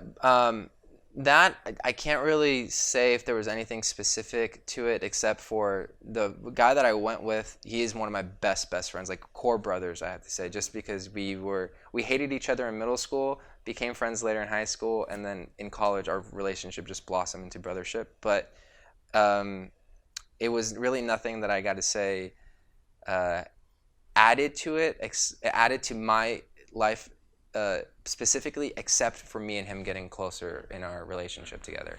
Like he's going through stuff with his dad right now, and it was like New Year's, for instance, because that was when we were there on New Year's. We had plans to go like dancing with these girls and meet up with them. We got a bottle of wine and some pizza, and we stayed indoors in the Airbnb, and that's where we spent our 2020. Yeah. We were just in Korea in a loft and had plans to do something crazy, and we decided to just leave it just meaningful conversations. Yeah, stick with the relationship. Yeah. So that was what that trip was overall, but yeah. Yeah. Because I know you posted a bunch of cool pics, like you got. I don't know. Yeah, traveling comes with great production value. Because those are areas that not many of us get to see, as far as like people don't travel as much. Yeah.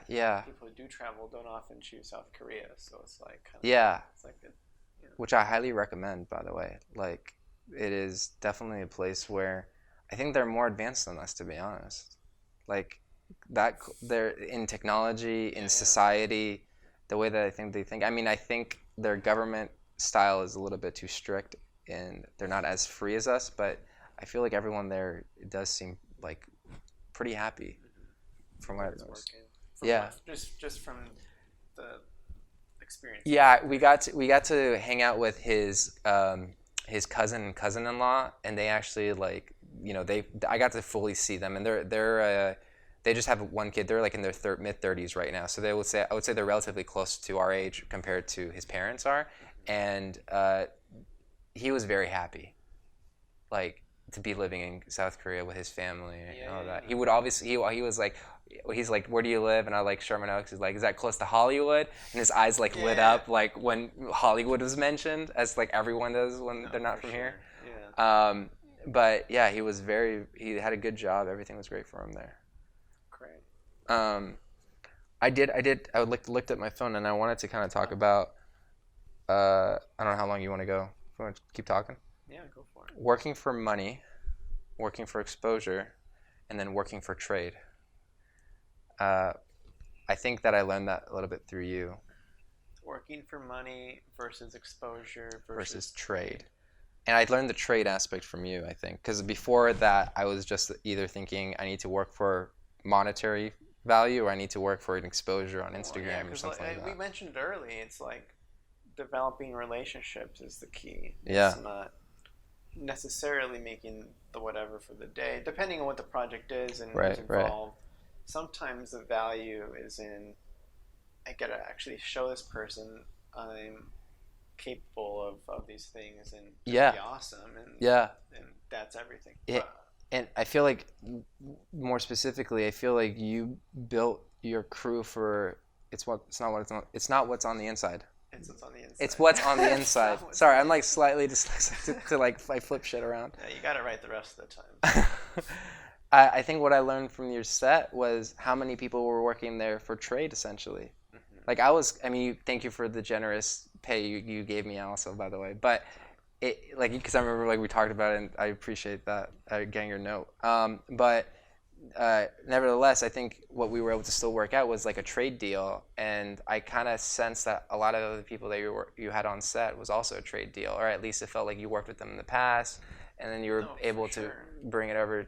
And I think something to take away for like young filmmakers is that specifically, because I feel like we're all in this time of where we're going to be coming up together, and if there's no money involved and there's no fucking Instagram exposure involved, the most valuable thing are the craft that each person could exchange.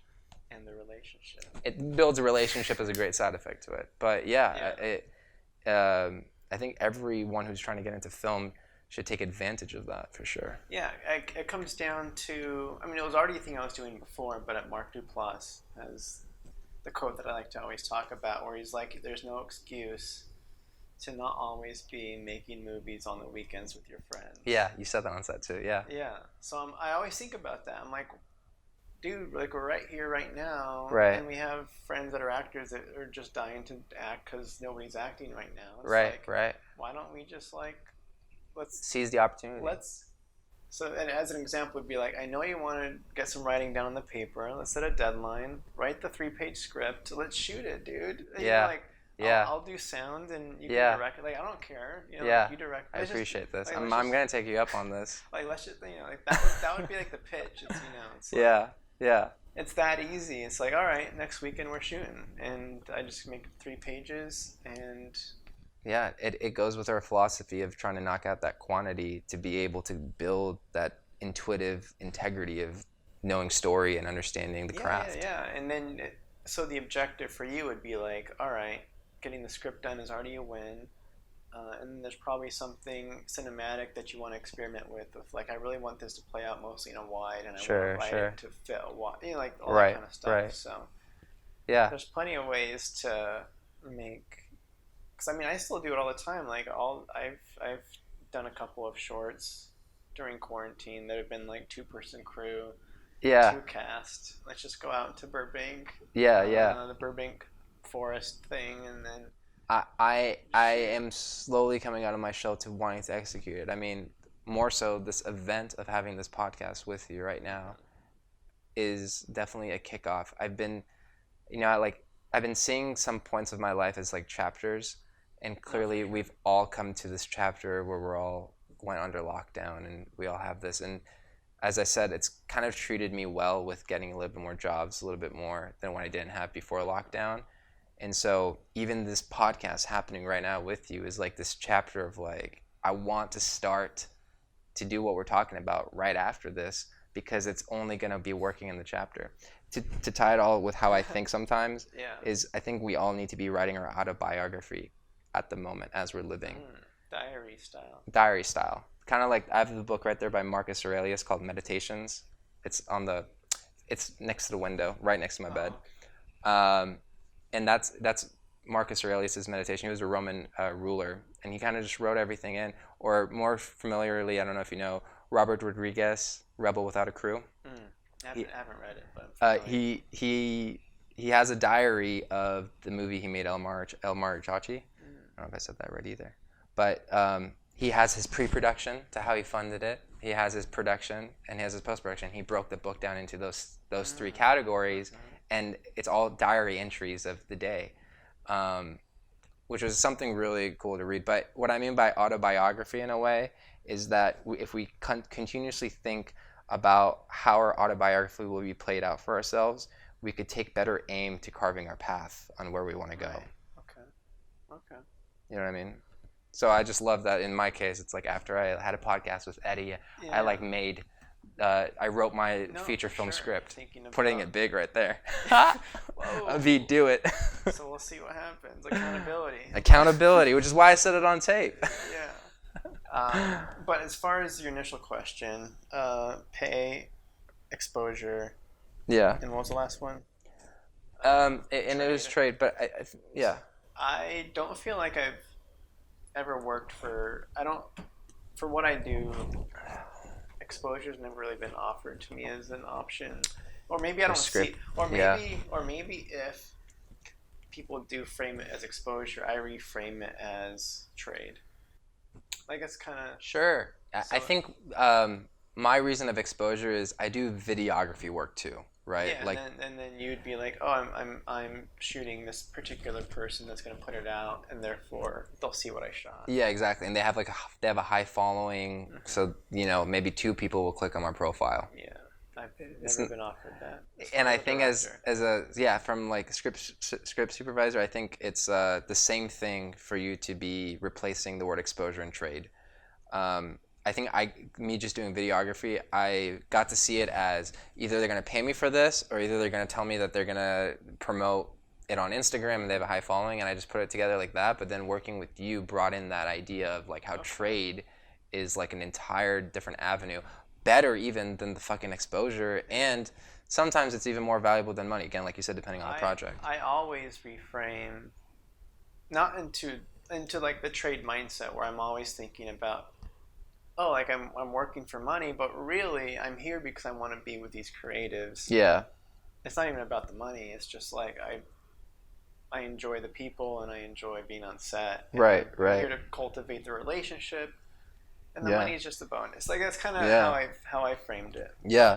And that's I think the best way that I think every filmmaker needs to have a mindset that are like this. And I think we all develop our own mindset, our own, yours with accountability, that's a mindset that you have, like consistency, another mindset that you have, that I think we all find our own version of what we fully believe is our way to actually view the industry, to how we could see ourselves succeeding. We kind of have to see ourselves in it.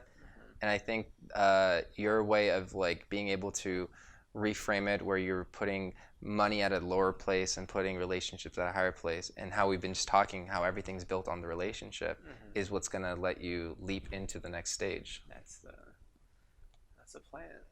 Yeah. No, for sure. That's in a way too, the only reason I operate in that way is because it's done great for me so far. And it's worked. I enjoy the people that I get to meet. Yeah, you talking about just meeting people, coming onto Kat's film when I was directing it, like that one project brought us here now. Like it literally grew from that. Yeah, because I showed up not knowing anybody. Yeah. I knew nobody. Yeah. On that set, which was the case for me. It's the case most of the time. Right. So it's kind of like, you never know who you're gonna get. Yeah. Which is cool. Let's try to make this a speed round here. Speed round. This is just one topic, but we'll kind of maybe peter off after this one. But I was curious about. Here, I'll even get a pen out so I can jot your answer for future reference, just in case the answer changes. Okay. But I'm curious. Because you produce on occasion too. Yeah. So let's think about it more as a director, but also like director producer. Okay. Let's rank the stages of production from least favorite to most favorite. I'm gonna start. There's pre, which is even before you start breaking down scripts or anything. It's like talking to people or getting stuff in the works. pre-production is the breakdowns, getting the prep for the actual production. There's production, there's post with the edit and ADR and all that kind of stuff, and then there's post where you get it out there into the world. Yeah, this like marketing distribution. Marketing distribution, getting reactions, pushing it, Mm-hmm. like all that kind of stuff. So there's those 5 phases of a single production. Mm-hmm. And thinking about how much fun you have through each one. I love pre-production. Say start with your least favorite. Oh, my least favorite? My least favorite is principal production, like principal photography. The actual production. The actual production is, I think, my least favorite. So far, that's what I feel. And I'm kind of going off that with how I feel at the end of the day, essentially. Interesting. Yeah. Pre-production is definitely my favorite, and then post-production is my second favorite. Do you want me to go in order with like the 5 through 1, essentially, when I rank these? Yeah, go 5 through 1. So there's the post and the pre too. Don't forget those. Mm-hmm. So you said your bottom is production. Yeah, bottom is production, and then I would say definitely the distribution and marketing follows right under that one as my second least favorite. Post. Yeah, post. And then I would say I would say pre. And then post-production, and then pre-production. Okay. Do we have that? Is that all of it? Yeah. You enjoy pre the most. Yeah. And then post right after. That kind of makes sense. Yeah. Because I hear I don't remember which director said it. I think I quoted them somewhere, but some directors hate production because it just gets like it's just the necessary part to get the assets in post. Exactly. Yeah. So it's like the pre is the phase where you get to just daydream and like, oh my gosh, this is the plan. And then post is kind of like, well, I didn't get everything I wanted, so it's a little bit below that. Yeah. So that makes sense. For me, Yeah. I don't know what my ranking is. You don't? No. Is this why you asked these questions for your own discovery? I didn't think this ahead of time either, but I was just thinking about what you said. I like production a lot more. I think production is probably my favorite aspect. Do you like script supervising? Yeah, I do like it. I hate ADing. You hate AD? And I think that actually distinguishes why we label with that phase a certain way that we both do. Okay. Like, I really don't like ADing. I think I'm good at ADing because I could mold my... Yeah, it was the first thing, like, Mikey got me into it, and that was kind of why, like, and I take every job so seriously that I try to do my best and conquer it, and that's why I like it, but the stress, there's, like, annoyance for it to me on it. There's the lack of creativity to it. No, for sure. But I guess to me, I was asking that to see, like, if you really like script supervising, it kind of also backs the idea of, like, why it's a little bit nicer to be on set. Well, I mean, even because I was thinking more from your perspective as a director. And like, I don't know if you feel the same way at the end of the day as a director, where you're kind of defeated and out of energy, or if you're like stoked for the next day. I don't know. It really depends on how the day goes for how I feel at the end of the day. For sure. But to be more specific on what I like about the directing aspect, it's more in the pre-production. I think my favorite is rehearsal. So that's actually okay. So again, it falls into pre-production, but rehearsal is, I think, the most that I feel connected to the directing job. Because then there's a lot that gets in the way once you get into production. Indeed. And then that's, I think, why I don't like it. And I think I like the pre-production because you're right. It's very imaginative. It's anything could be a possibility. It's free. And then post-production, it's reality. What did you get? And so the idea of production, it's kind of like the middle ground of where it interrupts the imagination and the reality. So it's a little harder to deal with. Yeah, but I mean, as a script supervisor too, there is an element of creativity in that job as well, which is why I enjoy it. Yeah. because I mean, as long as I'm directing on the side, Yeah. I'm stoked to be a script supervisor. Yeah. I'm just like director light. Yeah. I also feel there's not a crazy high demand for script supervisors, which means that I think you get more script supervising jobs. Or am I just completely wrong about that? I don't know. Because again, going to it like with more smaller productions, I know obviously we're talking big union productions. Yeah. Everyone has that, but smaller productions, some productions don't even know what a script supervisor is. Yeah. No, I mean, I guess the issue with being a script supervisor is there's only like if you're a camera department or AD department, at least you can be like a second AD on a thing, or you can be an AC or a second. Yeah, as you could. A script yes. supervisor, it's either you're the script supervisor. Totally. Or That's you've got the job. very much of what I actually meant. I feel like as an AD, you could fill in other holes of production, wear different hats of production, kind of still having a job and having it, but like Right. as like a script supervisor, yeah, you are kind of tied into that one position. You get your chair though. Sometimes. Yeah. I guess if I were to quickly rank, I'll say production's my favorite. Okay.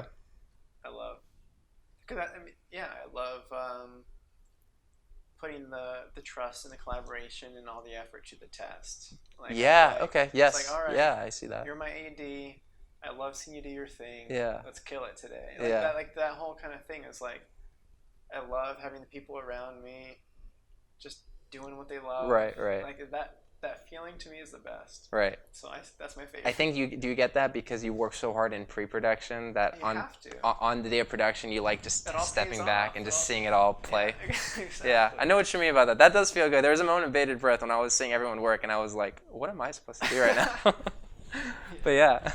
So production is the most mm-hmm. fun. I would even go to maybe it's. I'm almost thinking pre. Like kind of developing it. Like I like scouting for. Like I like thinking about the possibility of working with people. Got it. Okay. And that's one of the things I use Instagram for too. Is like I follow a bunch of actors that I've never worked with before. Yeah. And I kind of like actors put out stuff all the time, and I'm like, I'd be stoked to work with that actor. Yeah. That actor's so funny, or whatever the thing is, and I just like have it in the back of my mind with like, yeah, who can I go over that, or like you or whoever the case may be. Is I like thinking and chatting and finding something to grab. And, you're very good in following up, texting, and like staying on top of communication, like via telephone essentially, which is I think pre most of the time. Yeah. So I enjoy the early ideas of what could be is exciting to me, and then probably pre, and then post, and then post. Mm-hmm. Yeah, I don't. Post is not. It's not our game. It's the whole. It's not It's no creativity. It's a whole different marketing team. Field. Yeah. So us having to do it in these stages is kind of. It's hard for sure. No. Yeah. I mean. As much as we want people to see it, it's still hard. Like. Yeah. Why I'm curious. Why is post so close to being second to least? It's lonely. Again, it's the opposite of production to me. Like all the decisions have been made, and now it's kind of at least in like it's what's on the inside. Having to edit the feature myself, like it's a lot to edit. Yes, it is. Yeah. And like I don't know. I guess maybe if I had an editor, it'd be more enjoyable of an experience. But I do think that is the case. Who did your sound by any chance? Did Miles do it? The post sound? It was Mark Hensley, which got it. Yeah, it's another guy I met through another film group that I helped out on some of his stuff. But yeah, no, he does post sound mixing for a living. So was that like for me at least the post production where it's the most collaborative is when I'm working with a sound person. No, really. And where I feel like I am leaving that. We're still in post production, but I'm leaving that lonely stage because I know what you mean about being alone and editing it. But it was nice to be able to communicate with somebody else. Because Connor colored it, and then I had Mark do the sound, and then I had Adam Galloway who composed the score. But the it's not the kind of conversation collaboration that kind of really gets me going. It's like, I don't know. It's a little bit more mechanical of like, all right, here's a situation with a phone. Can we just make sure this phone sounds like I don't. It sounds like it's coming through a phone effect. It's not Yeah, very I see what you creative mean. at that point. It's like, I don't know, just thank you for being awesome and doing your thing. Right. And I don't want to get in your way because I know I've never worked with a post sound guy before like that. So it's Yeah. like, sweet, like, dude, this sounds great. Like, Yeah. Yeah. But it's not much that I felt I had to bring to the table. Right. But I'm sure I'll develop those skills as I go too. Yeah, I feel I didn't beta breath with the sound mix that we worked. His name is Nick Price. Amazing dude. He created such an experience for me to where we were able to go through the film in a way of where I could be as hypercritical as I want to be. Mm-hmm. And he then has a great way of filtering like my note to then giving me my options. Mm-hmm. And that became fun because like Yeah, I could think like outside the box. I could think however way I want to think, and then he gives me the scopes of what he could really do to get it as close as possible to it. Because you just got to be the director and state your opinions, and Yeah. they do their best to give you what you. Yeah. Yeah. No, it does sound fun.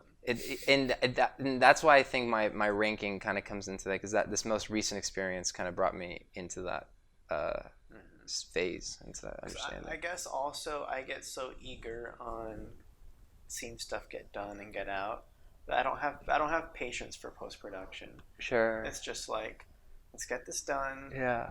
Let's move on to the next thing, and like, you know, I've already lived this one. Like, I've lived it. I know what it's gonna be. Can we just see this get done? Do you not feel like there could be just possibilities that you haven't seen yet? If I had somebody else editing my thing I could explore it with, then yes. Got it. But as the writer, director, producer, editor, Yeah, all of it. Yeah. I'm just way too close to it that I shot listed it specifically because I knew I was going to edit it. Right. So I knew the edit even before I got to the edit. Right. Right. And then I didn't give myself much flexibility within the edit.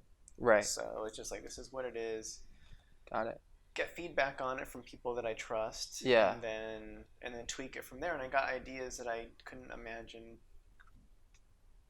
when you were shooting it or before. Like seeing myself, but yeah. I feel like if I had an editor or the luxury of paying an editor, I'd be stoked to have that back and forth. And I think that's why in the real jobs, like the union jobs, like it all is broken down with everyone having a specific task, because I think it creates a more fluid way of actually either feeling more creative, not feeling overwhelmed, kind of being able to, I think, have a collaboration with it. I do say, in contrast of you, like, Beta Breath took a long time because we were always sending it out. I was always running it with people, getting their feedback as well. But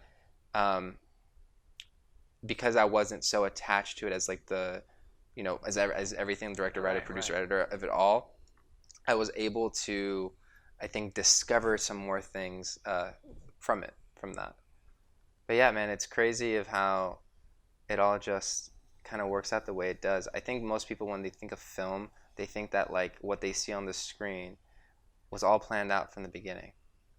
Mm-hmm. I think people lack the idea to understand that sometimes that wasn't even thought about until literally maybe moments before an export. Yeah, or right. Moments before the export, the moments before they actually shot it on the day. Yes. Like, who knows? Yeah. Just it's and I think when you're doing it like how we are, I think that's why I think we see it as an art form. It's so free flowing for that reason of why film's a medium for art, that I think people now who see it as entertainment, they just sit back, relax, and watch this movie. Yeah, they don't think about it. Yeah, as they should. I would love. Those are our people. Just keep not thinking about how we did it. Just watch it. But it's becoming more evident as we're going through it of why this is an art form. I think it's kind of something cool to notice. And I think with that, we'll close this out. Yeah. But yeah, I'm excited to see what happens with your writing. I'm excited to see Thank you. what happens next with us in a collaboration sense. And absolutely. We'll chat again soon, either on podcast or otherwise. And yeah, this was fun. Thank you for having me, Eddie. I appreciate it. All right. Cool. Bye-bye. Bye. Bum, bum, bum, bum, bum.